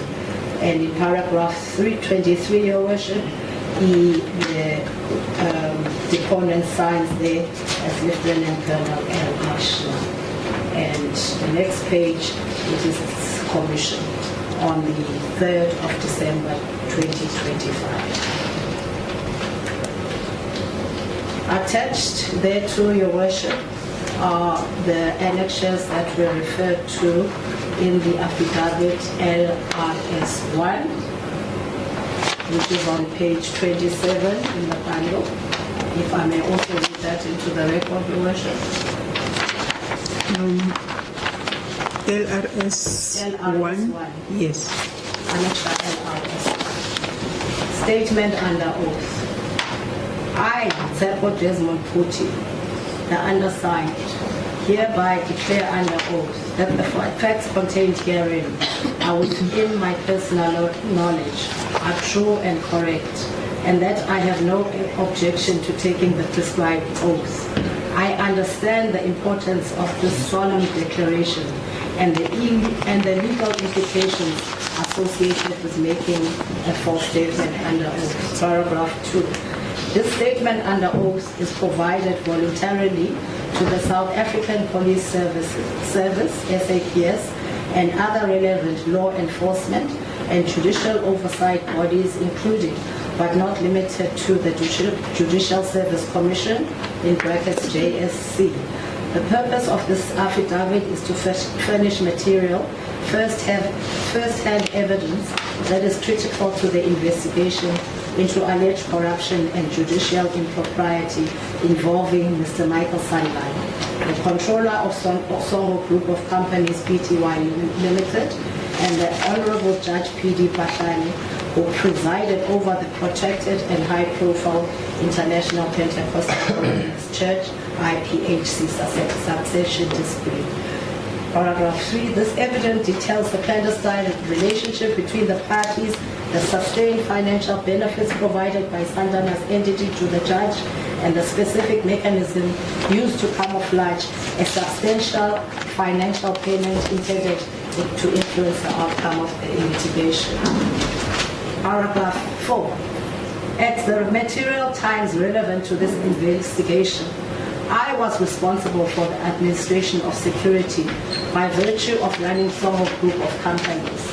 This executive role placed me in direct administrative charge of implementing logistics, security arrangements, and executing specific financial transfers on the instructions of the ultimate beneficial owner, Mr. Michael Sandlana.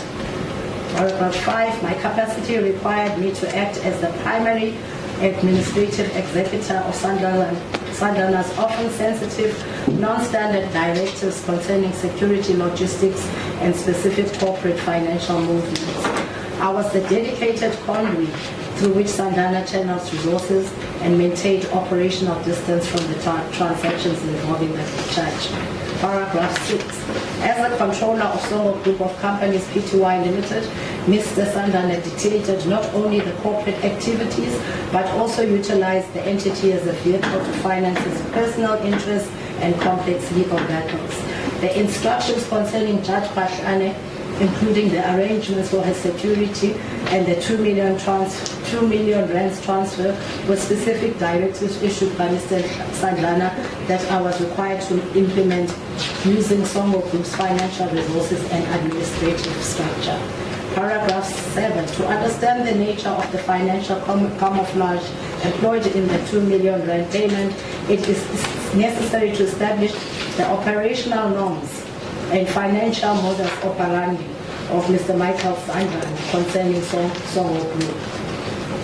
Sandlana has consistently demonstrated a profound disregard for corporate formalities, habitually treating 𝐾𝐨𝐽 Group's substantial assets and financial resources as his personal funds. Paragraph 8. Evidence confirms that Sandlana's corporate culture is characterized by commingled assets and intentional financial irregularities. For example, 𝐾𝐨𝐽 Group paid Sandlana's personal legal fees exceeding 10 million rands, as well as the legal fees of his co-accused in a separate fraud matter before the Pretoria Magistrates Court. Furthermore, corporate records highlight substantial loans from the director, Mr. Sandlana, sitting at 1,181,490 rands, which created significant tax liabilities. This history establishes that Sandlana employs a sophisticated strategy of utilizing financial proxy to shield himself from liability and to facilitate personal, often irregular and concealed financial transaction. Paragraph 9. This systematic pattern of utilizing a corporate entity to finance personal and sensitive transactions confirms that the use of 𝐾𝐨𝐽 Group's funds to facilitate judicial corruption through layered disguised transactions like the decoy payment is entirely consistent with Sandlana's established executive and financial conduct.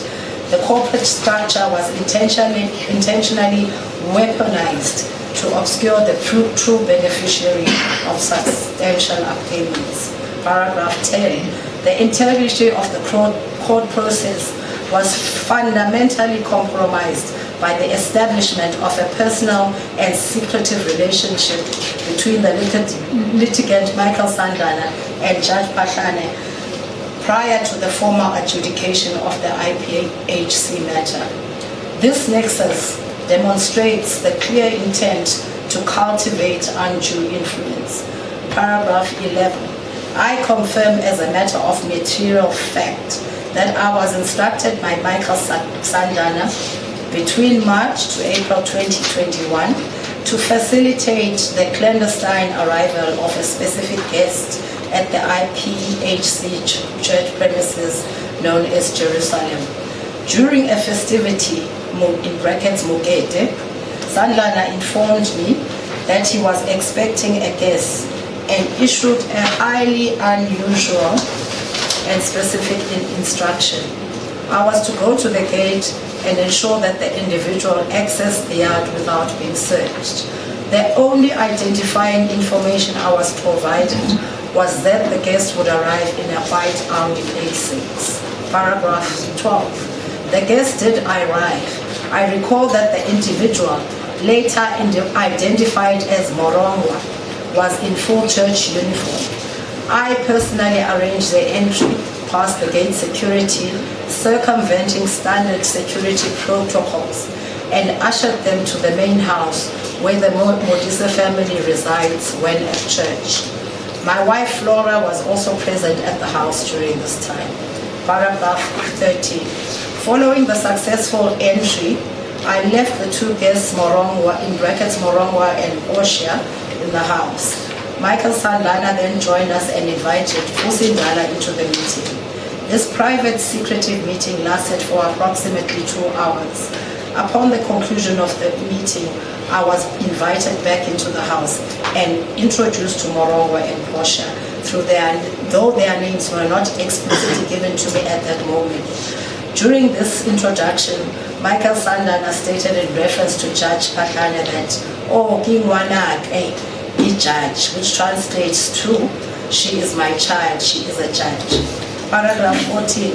I formally confirm that Mr. Michael Sandlana introduced me to Judge Peter Phahlane at the IPHC church premises at Jerusalem before the succession case was heard in the Pretoria High Court. The instruction for unsearched entry and the private nature of the subsequent meeting strongly indicates that the relationship was intentionally sensitive and required a high degree of concealment from the outset. Paragraph 15.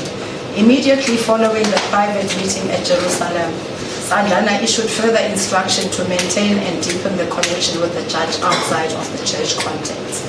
Paragraph 16, I was informed that Morongwa was experiencing marital issues, and Sandlana instructed me to arrange private rental accommodation for her. I executed this instruction, securing the rental accommodation as requested. This act constitutes a significant personal benefit provided by the litigant, in brackets, Sandlana, via his administrative structure, close brackets, to the judicial officer, open brackets, Judge Pahlane, close brackets. Paragraph 17. Subsequent to securing the accommodation, both Michael Sandlana and Ndala requested the address of the place. Ndala later informed me that the four individuals, presumably Sandlana, Ndala, Morongwa, in brackets, Judge Pahlane and Portia, held a subsequent meeting at that newly rented accommodation. Paragraph 18, this series of events establishes that undue influence was actively sought and successfully cultivated by Michael Sandlana precisely during the period leading up to the formal assignment of the case. The rapid sequence of a clandestine introduction at Jerusalem, the provision of private accommodation, and Judge Pahlane's subsequent allocation to the sensitive IPHC succession case systematically invalidates any chronological defense that suggests the allegations of impropriety arose only after she was assigned the matter. The facts demonstrate a chronological breach of judicial integrity that predates the formal case allocation in May. 19. The relationship established through accommodation and private meetings was cemented by a sustained systematic financial dependency whereby Songo Group funded the judge's VIP protection services at a cost exceeding 3 million rands over several years. 20. Around February 2023, Michael Sandlana instructed me to engage with an individual named Mavunda to arrange VIP protection services. The mandate was specific to arrange 5 security personnel and a dedicated vehicle. Paragraph 21. I can confirm that the security services provided were for Judge Pahlane, and the costs associated with these services paid for by Songo Group of Companies Pty Limited exceeded 3 million rands over a period of 3 years.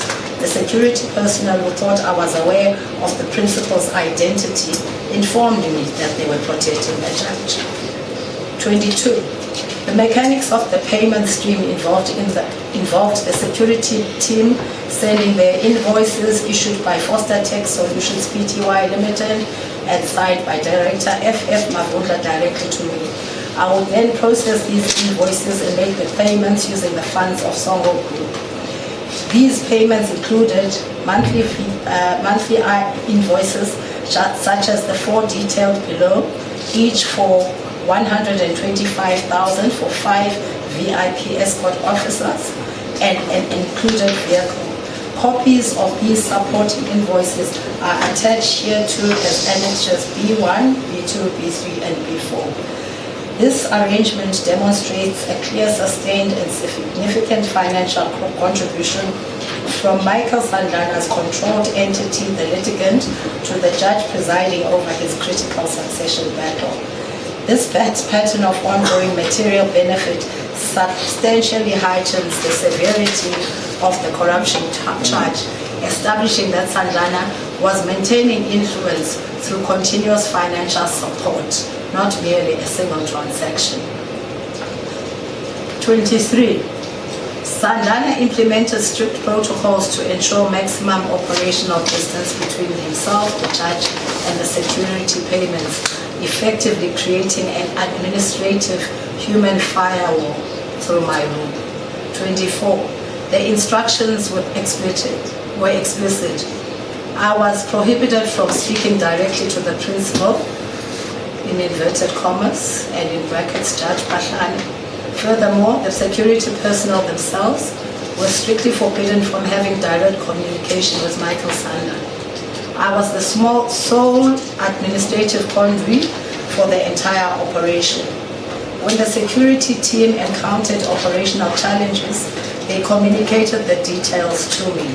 I, in turn, was instructed to call Michael Sandlana and communicate challenges verbally without forwarding the specific operational details or documentation to him. I was solely responsible for receiving invoices, ensuring payments were processed. 25. This elaborate concealment mechanism proves that the arrangement was intended to operate in the shadows. The objective was to ensure that while Songo Group provided a high-value, sustained service, 3 million rands, in brackets, plus security, close brackets, no traceable paper or communication trail linked Michael Sandlana personally to the provision of this material benefit to Judge Pashlane. This conduct is entirely consistent with Sandlana's established pattern of avoiding personal liability through corporate and administrative proxies. 26. The specific instruction regarding the 2 million rand transfer constitutes a pivotal piece of evidence demonstrating the alleged bypass use of a legal trust account as a conduit to camouflage funds intended for the judge. 27. At a specific time, Michael Sandlana requested that I execute a 2 million rands payment. He specified that this transfer was for a house to lawyers. 28. The most crucial aspect of this corporate transaction, which immediately signaled irregularity and concealment, was the deliberate absence of supporting documentation. I affirm that no documentation was provided to support this transaction. This is a profound breach of standard corporate governance, especially for a transaction valued at 2 million rands, which ostensibly related to the purchase of a property or significant legal retainer. 29. Significantly after the transfer was initiated, Michael Sandlana specifically and urgently requested the proof of payment, in brackets POP, following the successful initiation of the payment and the retrieval of the POP. The alleged purpose of the transaction, the house in inverted commas, was never ever raised again.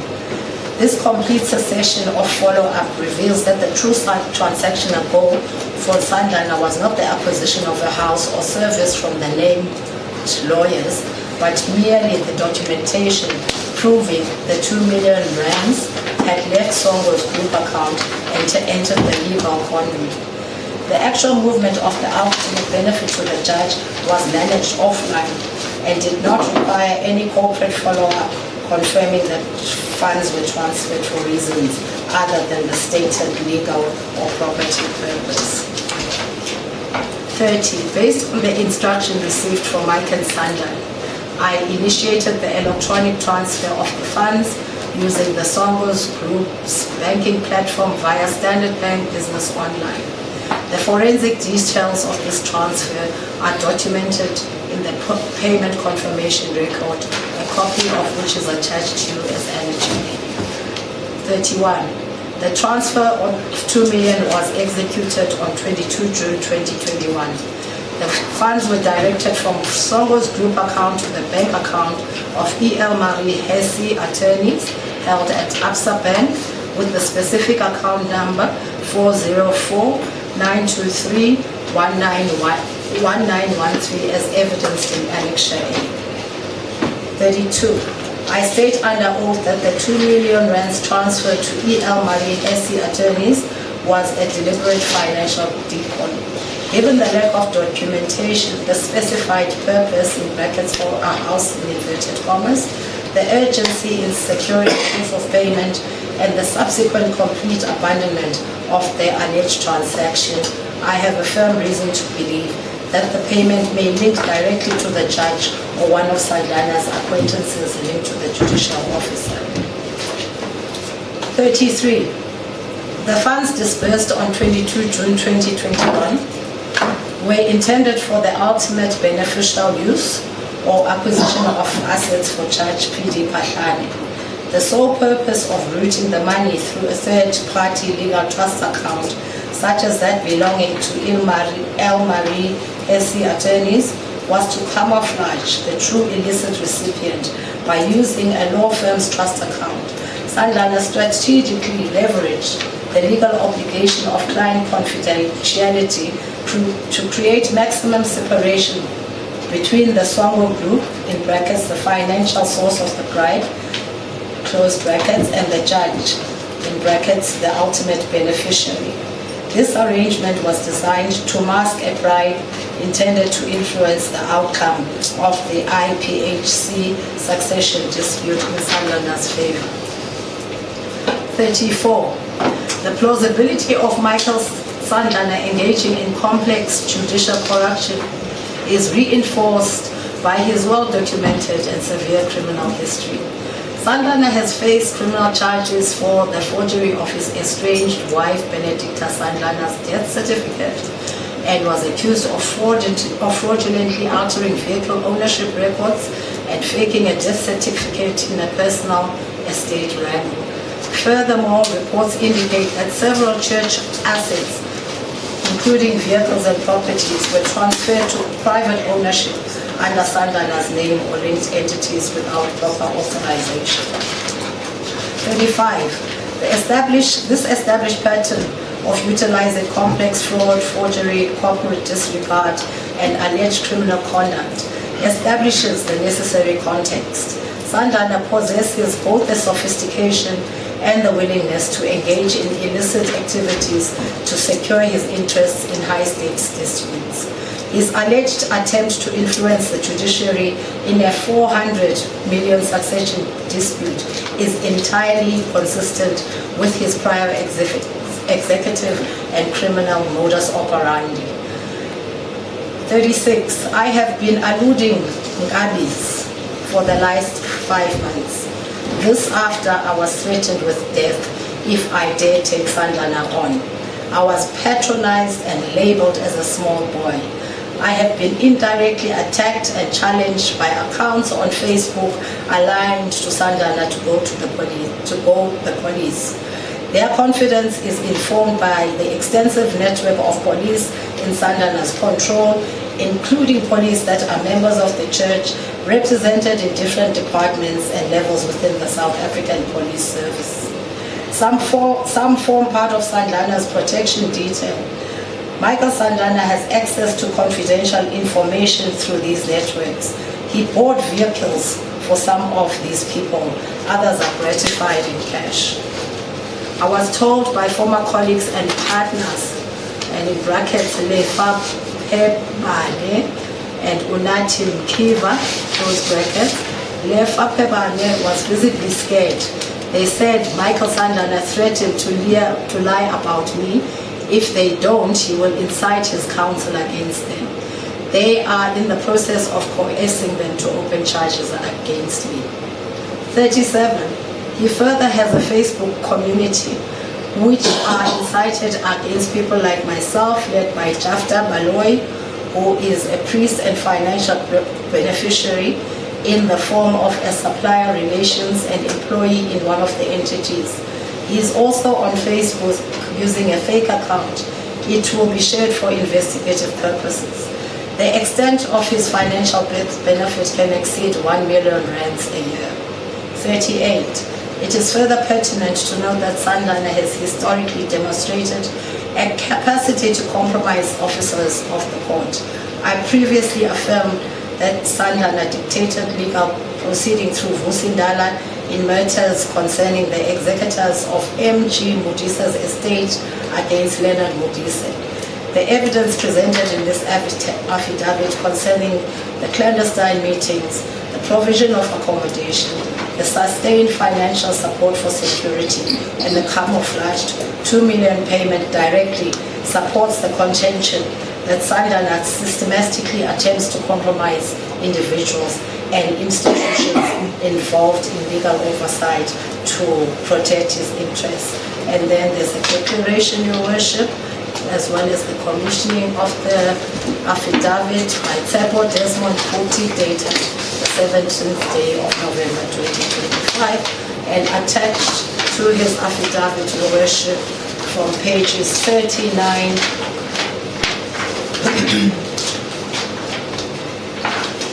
up until page 59. It's on the right-hand corner, are the annexures attached there to Your Worship. Page 39B, a WhatsApp conversation between Ntate Mavundla, WhatsApp call from Ntate Mavundla, and conversations. And then some pictures from page 42. Page 45 is the Standard Bank online payment on the 21st of June 2022 to 𝐬𝐮𝐬𝐫𝐞 attorneys of the 2 million rands that he refers to. Page 46, on the 22nd of June, on the 9th of June 2022, is a payment to Woodlands Place, to Absa Bank, for 8,100, which he refers to in his affidavit of the payment of accommodation for the person that he refers to in his affidavit. Page 47, is a payment to the Foster Tech Group of 125,000, invoice 679. I cannot see the date properly, if there's one. And it all goes there through. And the VIP escort is from page 51 that he mentions in his affidavit. And there are various payments from page 51 up until page 55. And page 56 lists the names of their VIP protection officers that he refers to in his affidavit, and a tax invoice dated the 19th of May 2025 to the Sovereign of Cape attorneys from Mr. Jafta Baloi, together with other tax invoices right up to page 59. And in respect of the investigating officer's affidavit, attached thereto is Annexure LRS1, which is the charge sheet of the LRS2, sorry, Your Worship, it looks like a one, which we referred to, which the investigating officer's affidavit refers to, of the pending criminal matter in Court 8, which is a certified copy of the charge sheet itself, showing that Mr. Sandlana is one of the accused. And it goes up to 160, page 160.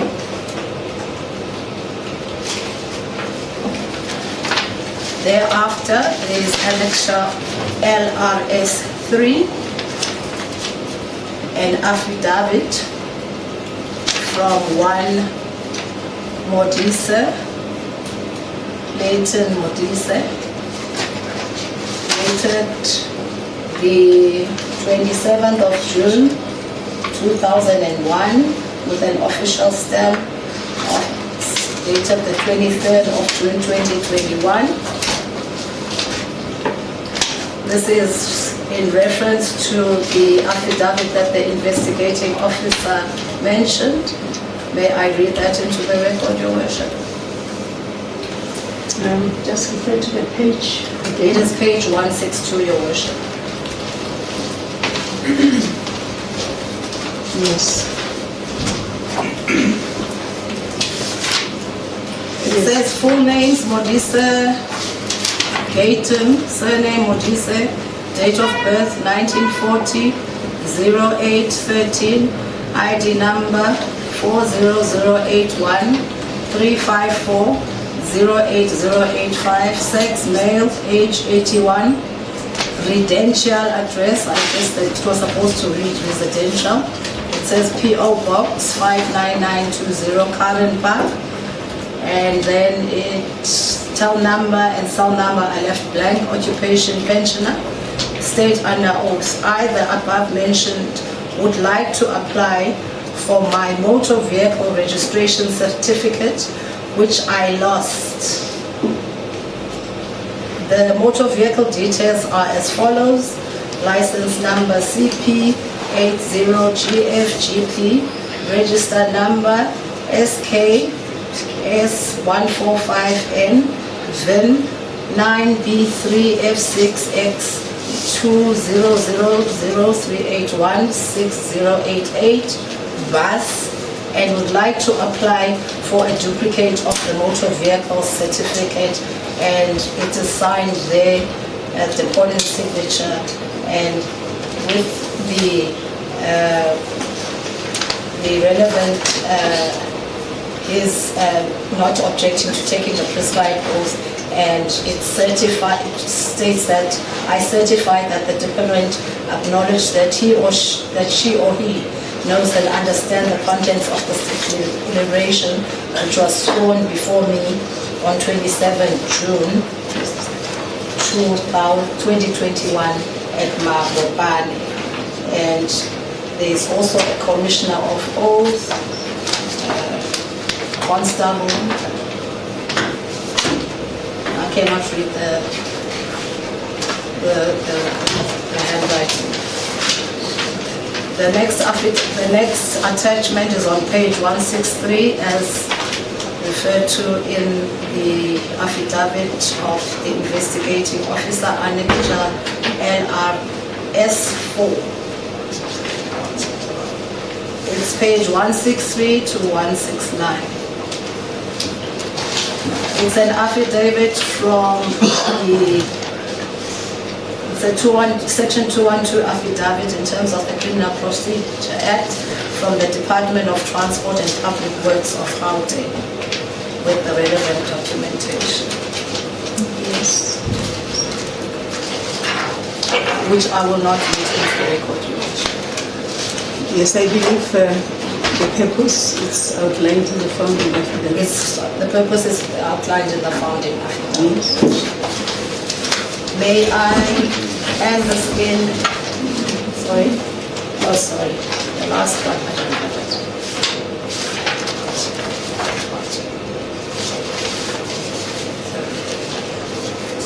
Sorry, Your Worship. Page 170. That is Annexure LRS5, which is a section 212, sorry, page 170.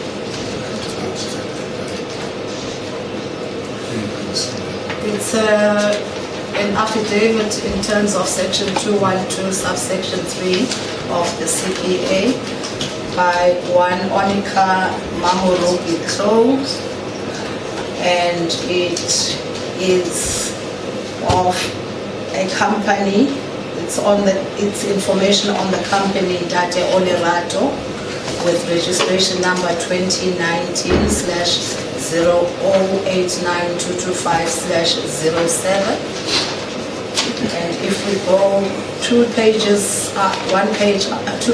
after page 172, it's a registration of company details of the said company, of which the active member or director is recorded as Sandlana 𝐬𝐮𝐬𝐫𝐿𝐵𝐿, director, 6102155319088, and that goes up to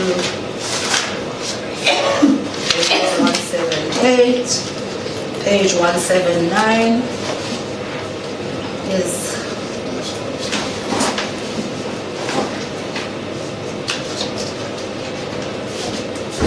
sorry, we should page 174, which the investigator has also referred to, annexure LRS6, which is an affidavit by the investigating officer that he referred to, 𝐿𝐮𝐬𝐫𝐿𝐿𝐫𝐠𝐿𝐿, who is stating under oath in English, if I may also read that into the record, Your Worship. Yes. I am a male constable with parcel number 7219204/6, stationed at the Provincial Commercial Crime Unit, 41 𝐦𝐨𝐫𝐞 Avenue, Ariton. Contact numbers 001309625, mobile number 073625195 Paragraph 2. The facts contained herein are to the best of my knowledge and believed true and correct, unless the context indicates the contrary or otherwise. Paragraph 3. I am the investigating officer of Alberton Cast 264/07/2023 fraud, in brackets identity theft, where the complainant alleges that there is someone who created a false identity of his late father, then proceeded to transfer ownership of some movable property from his late father's estate to a company named 𝐟𝐨𝐫𝐽𝐻𝐵 Pty Limited. During the investigation, I discovered that there are 2 buses with registration identity CP80GFGP and BD25RWGP, whose ownership was changed from 𝐦𝐿𝐫𝐽𝐻𝐵 Modise, in brackets late father, to 𝐟𝐨𝐫𝐽𝐻𝐵 Pty Limited, which according to the information obtained from the CIPC is a company owned by Mr. 𝐬𝐮𝐬𝐜𝐫𝐽𝐻𝐵𝐻𝐵. Paragraph 4. In the process of my investigation, a copy of a smart card ID belonging to Mr. 𝐦𝐿𝐫𝐽𝐻𝐵 Modise, in brackets late father, was found in the bus ownership transfer case bus at the licensing department. On further inquiries with the families of the late Mr. Modise, it was established that Mr. 𝐦𝐿𝐫𝐽𝐻𝐵 Modise did not have a smart ID on the date of his death. I made further a follow-up investigating with the Department of Home Affairs, who confirmed that the late 𝐦𝐿𝐫𝐽𝐻𝐵 Modise never had a smart card. Confirmation from Home Affairs regarding the smart card obtained and filed as per A2. From this point, we requested CIP documents to verify the owner of the company, 𝐟𝐨𝐫𝐽𝐻𝐵 Pty Limited. The documents received from CIPC stated that the company belongs to Mr. Michael Gilbert Sandlana as the sole owner of the company. Confirmation from CIPC obtained and filed as per A3. According to A10, the statement of the witness who drove the buses that were taken by force from the church belonging to the late 𝐦𝐿𝐫𝐽𝐻𝐵 Modise to Jerusalem Church under the leadership of Mr. Gilbert Sandlana. 6. From this point, I then went to the licensing department where the smart card ID was used in order to establish who was using the fraudulent smart card ID and where it was used. We then established that the certificates of the buses mentioned above were obtained in Mabopane Licensing Department and the buses were registered at the Tshwane Central Licensing Department. All statements were obtained from the people involved in the registration of the said buses and filed as per A4, A5, A7, A11, A12, and A13, and only the documents used to obtain the certificates of the buses found, including the fraudulent smart card ID of the late Mr. 𝐦𝐿𝐫𝐽𝐻𝐵 Modise found on the documents. A6, the statement from Master of High Court confirming that those buses are still under the estate. 7. During the investigation, I discovered when the above mentioned buses were changed from the late Mr. 𝐦𝐿𝐫𝐽𝐻𝐵 Modise to 𝐟𝐨𝐫𝐽𝐻𝐵 Pty Limited, the proxy of this company was Mr. Desmond Putti. Mr. Desmond Putti was traced and his statement was obtained and filed as per A9. His documents were found on the FICA documents used to deregister one of the buses mentioned, which is a MAN Explorer bus with registration BD25RW proxy. The proxy is Mr. Desmond Puti, meaning he is responsible for all administrations in regards to the registration of the vehicles and buses of the company 𝐷𝐴 Pty Limited were acquired. I then proceeded to contact Mr. Andrew from Crime Bureau to check for me whether the above mentioned buses were marked under the deceased estate. When the change of ownership was done, his statement containing the information was obtained and filed as per A15. The fraudulent smart card ID that was made for the late 𝐬𝐮𝐬𝐫𝐿 was used in this registration and deregistration of the above mentioned bus, and on the obtaining of the certificates there is an affidavit that was written by impersonator 𝐬𝐿 stating that he lost his vehicle certificate. He is applying for another one. 9. The director of 𝐷𝐴 Pty Limited, as it appears on CIPC documents, was contacted several times to give his side of the story on this matter, but to date he has not cooperated with the police and keeps hiding behind his church members to distract me from obtaining his statement. We have noted his spokesperson, Mr. Vusi Ndala, who said at a recorded media briefing that they won't allow any police official to obtain any statement from their director. On 2023, October 13, the legal advisor of Mr. Sandlana, the company director, who is also the leader of the breakaway IPHC church faction based in Jerusalem, 𝐬𝐮𝐬𝐫𝐿, called me to arrange a meeting between the police and his client at the church headquarters in Jerusalem to give the requested statement. I responded to this by confirming the appointment, but requested a different venue, as the matter was one between the company director and the police. Meeting at the church would be inappropriate, as the church was not involved in the matter on hand. A neutral venue and/or a police station would be more appropriate for this matter. 10. Following this interaction, telephonic conversation, I followed up several times, contacting the director of 𝐷𝐴 Pty Limited via his lawyer, Mr. Twala, but he insisted that the church is the only venue he would consider, as he does not trust the South African police services at all. In brackets, text message. From this point, I then requested his lawyer to obtain his statement and come with his client to my SAPS work address to finalize the process, as he had done on a previous occasion with Mr. Desmond Puti. The director, through his lawyers, once again declined this offer and insisted an in-person meeting at the church. I have mentioned that I do not feel safe and believe that going to the church will serve as to compromise myself in the investigation following the allegations that were made by his spokesperson on the media briefing on the public that he was paid 1,000 rands to investigate them. These allegations are untrue and unfounded. To date, we have not received a statement from the company director. 11. The affidavit was written in 2020-21 by the deceased pastor on 2016. It is now established that this fraud was done in order to change the buses of the late 𝐬𝐿 to the company 𝐷𝐴 Pty Limited, owned by Mr. Gilbert Sandlana. And in some of the documents used on these buses, the ID copy of Mr. Desmond Puti is appearing, and he is the proxy of the above-mentioned company. 12.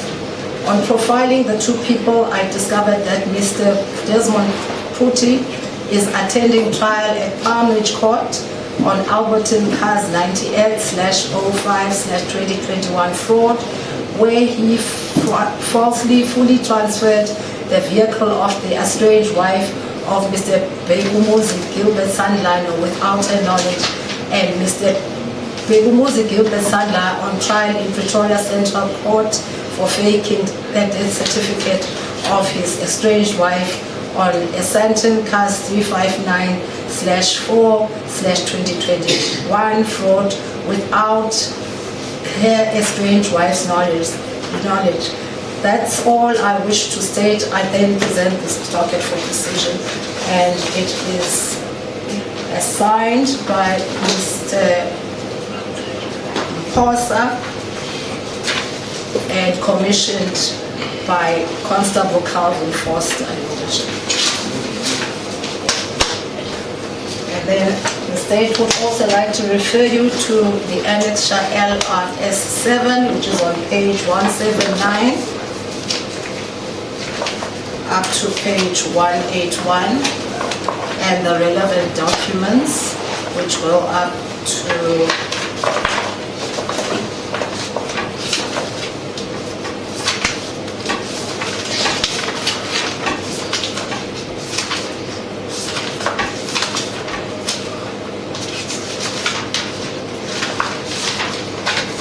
page 197.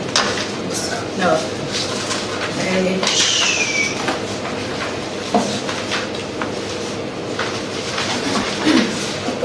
page 190.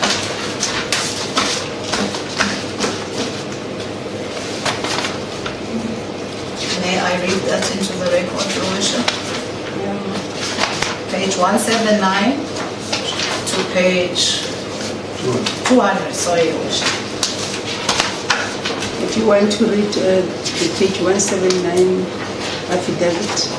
That is correct. Thank you. Yes, the court pleases. It has got Home Affairs, letterhead declaration in terms of Section 212 of the Criminal Procedure Act 1977.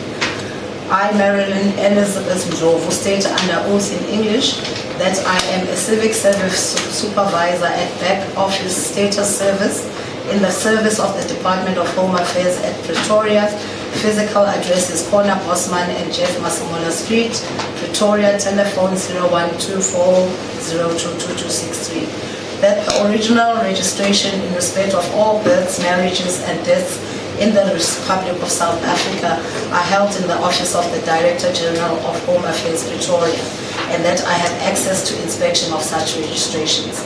I have been authorized by the Director General in terms of the Identification Act 1997, Act number 68 of 1997, to exercise or perform duties relating to these records, conferred or imposed upon by the Director General.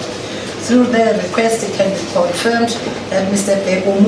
Michael Sandlana, his birth was registered in 1980, born 1969-02-29, as named 𝐵𝐿𝐵𝐿𝐵 Sandlana, and identity number 69022858310088 was allocated to him in 1989 when he applied for his first identity document, and two identity books were issued to him. See Annex MDN&113. In 1993, Mr. Sandlana applied for rectification of date of birth from 1969-02-28 to 1966-02-15 by submitting birth certificate of Botswana with serial number B281618 dated 1981-03-27, and rectification was approved, and an identity number 660215589988 was allocated to him, and his forenames were corrected in line with the Botswana birth certificate that was submitted. See Annex MEN2 4-8. Mr. Sandlana again approached the Department of Home Affairs in 2010 to rectify the date of birth from 1966-02-15 to 1961-02-15, and also applied for change of forenames from Michael 𝐿𝐵𝐿𝐫𝐢 to Bheki. He submitted a copy of the Botswana birth certificate with serial number B281618, and date of birth was rectified on the National Population Register, NPR, and identity number 610215531988 was allocated and issued with an identity book, green identity book, in 2011. See Annex MEN. The is pages 9 to 19. During the process of 2010 rectification, the department was not aware of the 1993 rectification due to technical limitation. No history on the system of 1993 could be detected. However, investigation was conducted after the request and the 1993 file was retrieved on the departmental archives under identity number 690222858310088, and information confirmed that this is one and the same person from all identity numbers mentioned above. Furthermore, the analysis done on the two Bophuthatswana birth certificates submitted appears to have been tampered with due to the fact that the details on the certificates differ. However, the document serial numbers are the same.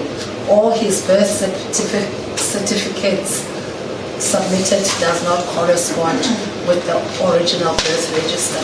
And the declaration is signed by the deponent, Your Worship, on the 2nd of December 2025 and certified. And attached there to Your Worship are the relevant documents from pages 182 to page 200.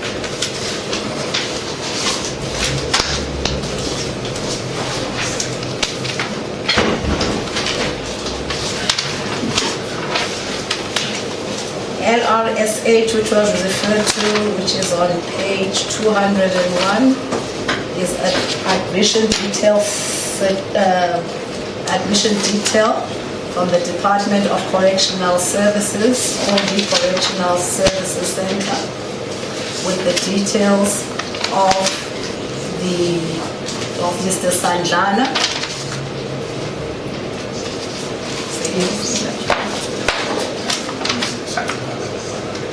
And on LRS9, page 202, LRS10, page 203, which is the register that was referred to in the affidavit of the investigating officer. LRS11 on page 205 indicates the telephone calls that were made. Sorry, it's the detailed billing that the investigator refers to, wherein he mentioned that he had marked in blue the calls that were made to the accused. And last but not least is the LRS 12, page 206. I assume it's the aerial map.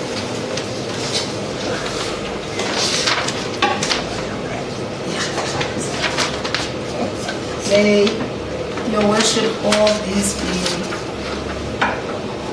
handed in and marked in as Exhibit B.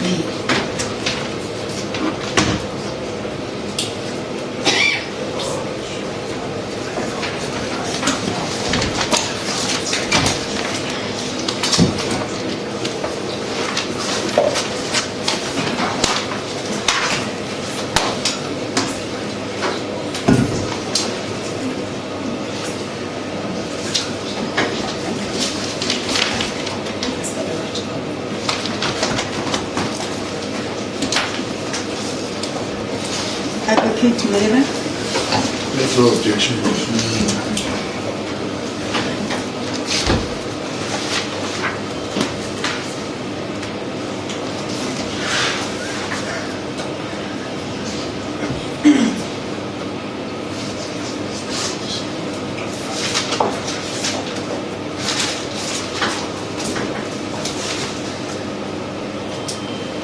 I admit into record the duly read founding affidavit of Lieutenant Colonel Ludi Rolf Schnelle, and attached to that all the other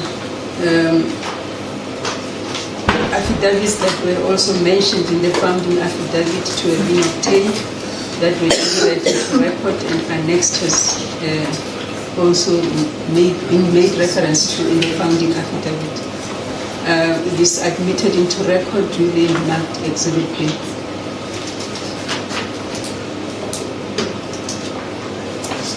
Please, Advocate.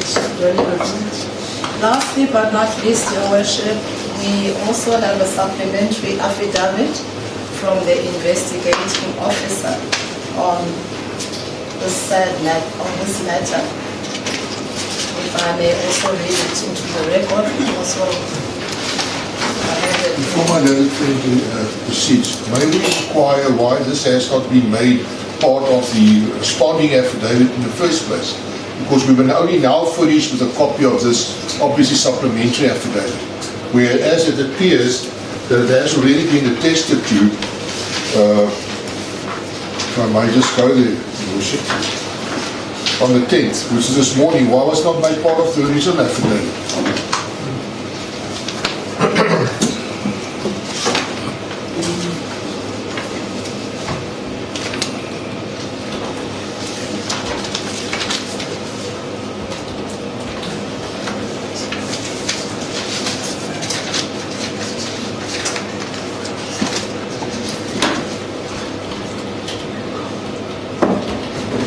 Advocate Donald.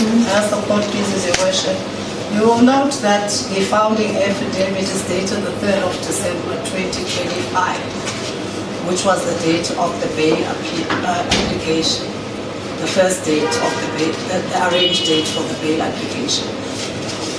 Subsequently, information came to light to the investigating officer, Your Worship, and that is why there is a supplementary affidavit that the state also received this morning.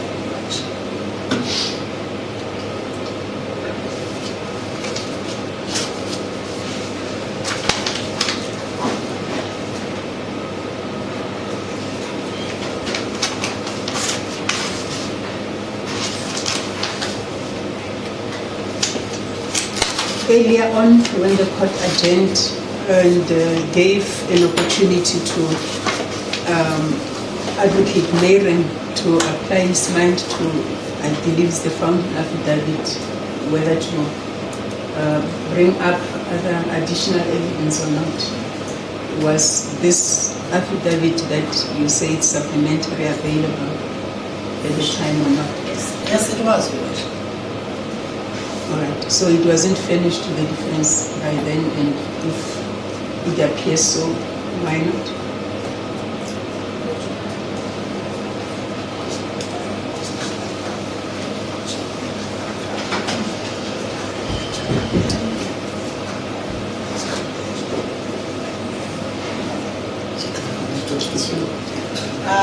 I believe from my learned colleague, Your Worship, that at the time that the matter stood down for Advocate Mary to consult, Yes. none of his affidavits had been handed. No affidavits had been handed to him at that stage. Handed to Advocate Hussein. To Advocate Mary, Your Worship. I don't know if my question is, or I don't understand something. Is it correct that when we adjourned, the purpose was, amongst others, for Advocate Mayren to consult over the founding affidavit? No, Your Worship. Or to try and get if there is additional evidence to be presented? It was on their side for their additional evidence to be presented, Your Worship. Maybe, I don't know, he will answer that. If I may assist, It could have, let me say it first. What I heard, and the record maybe can be replayed, was that he only saw the affidavit of the state this morning, but he needs to consult. That was not our understanding, Your Is it Worship. not the understanding? Our understanding was that he was going to consult with the medical practitioner of the accused. Of the accused. That is correct. All right. Help me. if I may assist, help me Your on Worship, that yes, one. it's quite correct that the matter did stand down. I did indicate I want to take instructions, and to consider my position with regard to the medical evidence. Thank you. At that point in time. But I can inform your worship that we were only handed the responding affidavit, Exhibit B, when my learned friend started reading it into the record. What does concern us is this. You had this in your possession then. Why did you not give it to us? Why do you first finish your one and then you give it to us? And that's what concerns one. They can do their case as they deem fit. But I think there's also a measure of fairness to be expected from the state in this regard. Thank you for reminding me of the medical condition issue. Yes, I'm wrong to have said it was because of this. But now, as I say, I don't think my question is understood from the respondent's side. My question was, were these two affidavits, the founding and the supplementary one, which is not already on record, available when the founding one was given to the defense? That's correct, Your Worship. And then why were both not given at the same time? Well, Your Worship, a decision was taken by the prosecution team to deal with the matter in this manner. That's the problem. All right. Final say, Advocate Mary. That's fine. Final submission. I have nothing further to say. For fairness of this application, Advocate Mary, and the concern that you have shown, do you want us to adjourn? It will also be a convenient time for us to maybe step that out would be and so that you read this document. So that we can use it.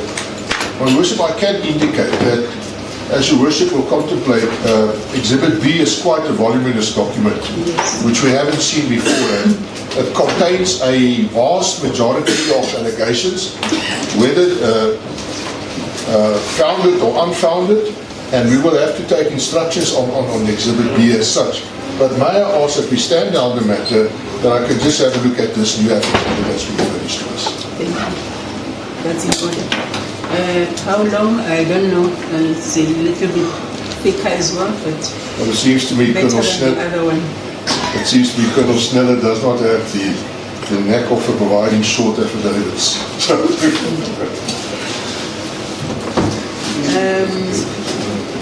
It's 2:10. I just want to assess time of adjournment. Superb. About half an hour. It takes us to 15 hours. If we say 30 minutes or quarter to 3, 10 to 3. No, it's 10 past 3.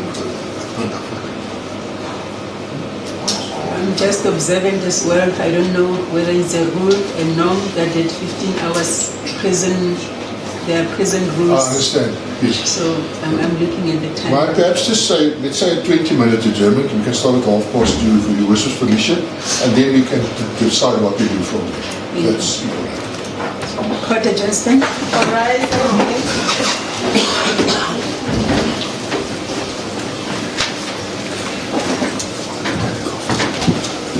this not fair for you. This you would prefer that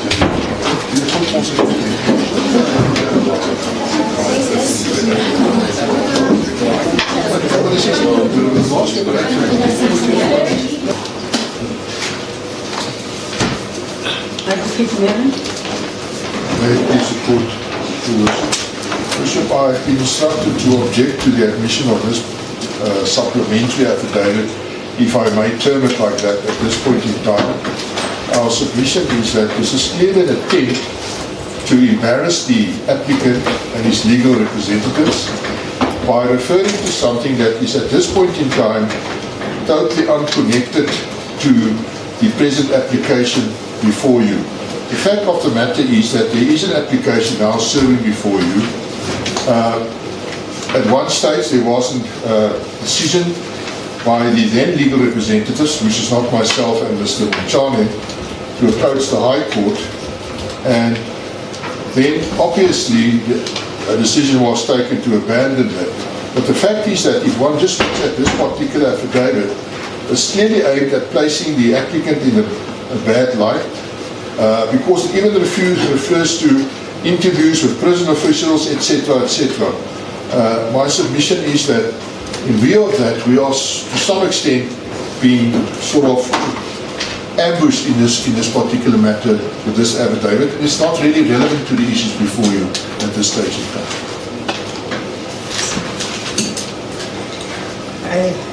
I took the document. I just want them to have lifted from my office. Saying, just look at that similar document. I left it on the table. Just bring it.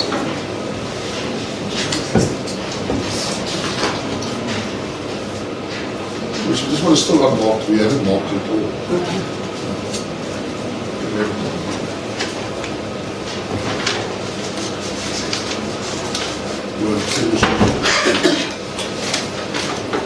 But so long, may I just peruse because I couldn't get to.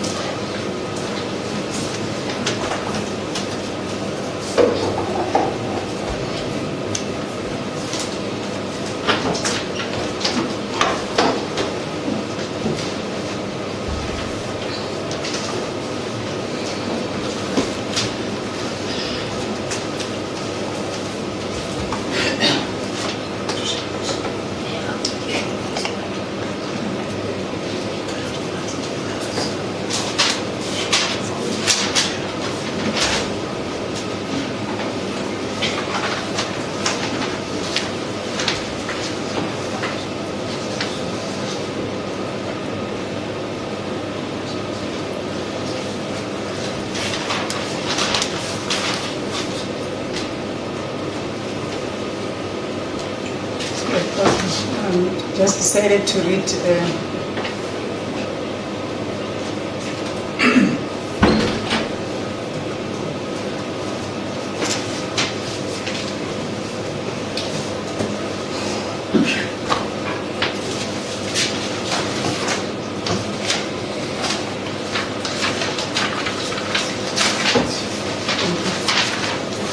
can you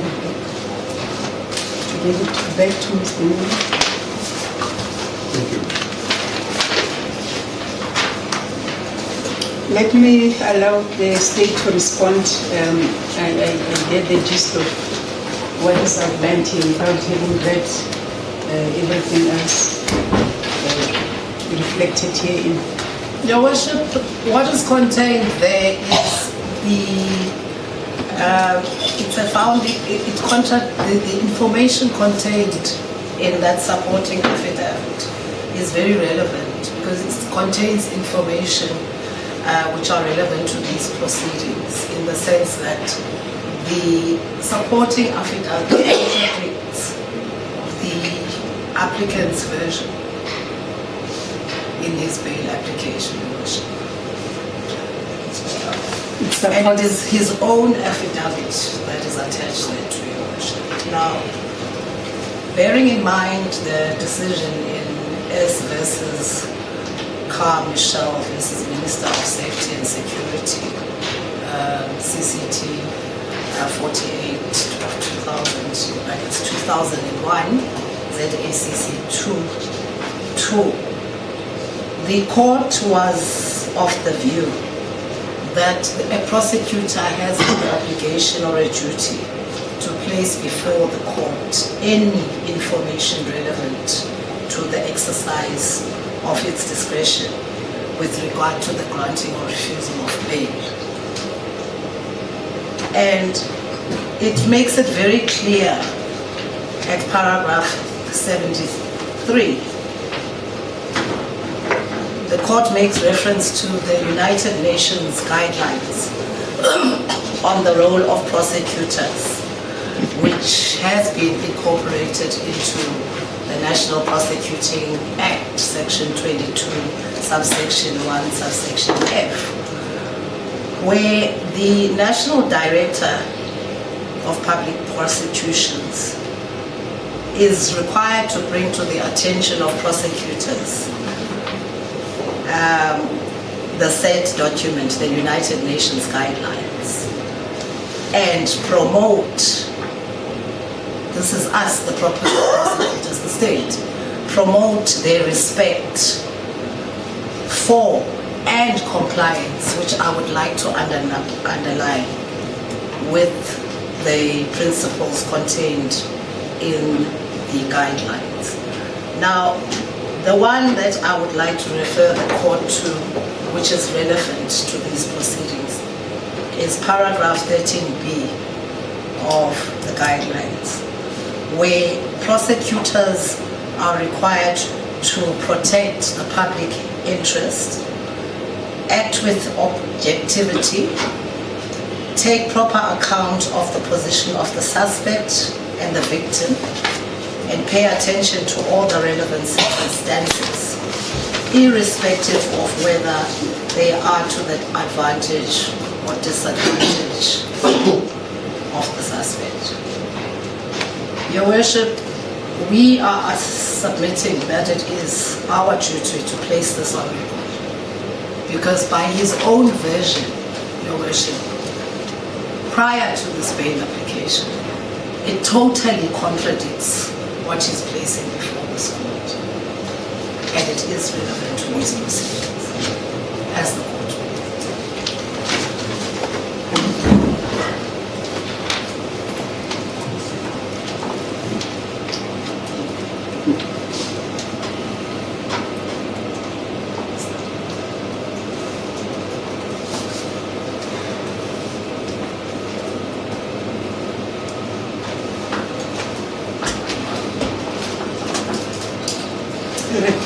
Advocate Mann.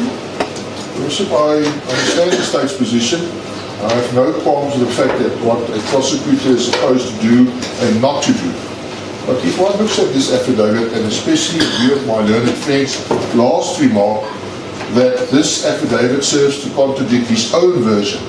Now, as I understand the evidence at this point in time, it is the applicant's version that he is suffering from health problems, health issues, and he has enumerated them in his founding affidavit, Exhibit A. The state is now contesting that because, if I remember the contents of Exhibit B correctly, Mr. Schneller testified to the fact that the applicant had told him at the time of his arrest that there was nothing wrong with him. Now you want to use this to gainsay what he has said in his founding affidavit. If you look at this affidavit, he also sets out his health conditions here. So how does it prove to gainsay what he has said? I stand by my submission that the only purpose of this affidavit is to place the applicant in an even worse light than has already been made out to be in this court. There can be no doubt about it. The first heading under paragraph 3, disingenuous conduct by the applicant, says it all. The fact remains is that he also acted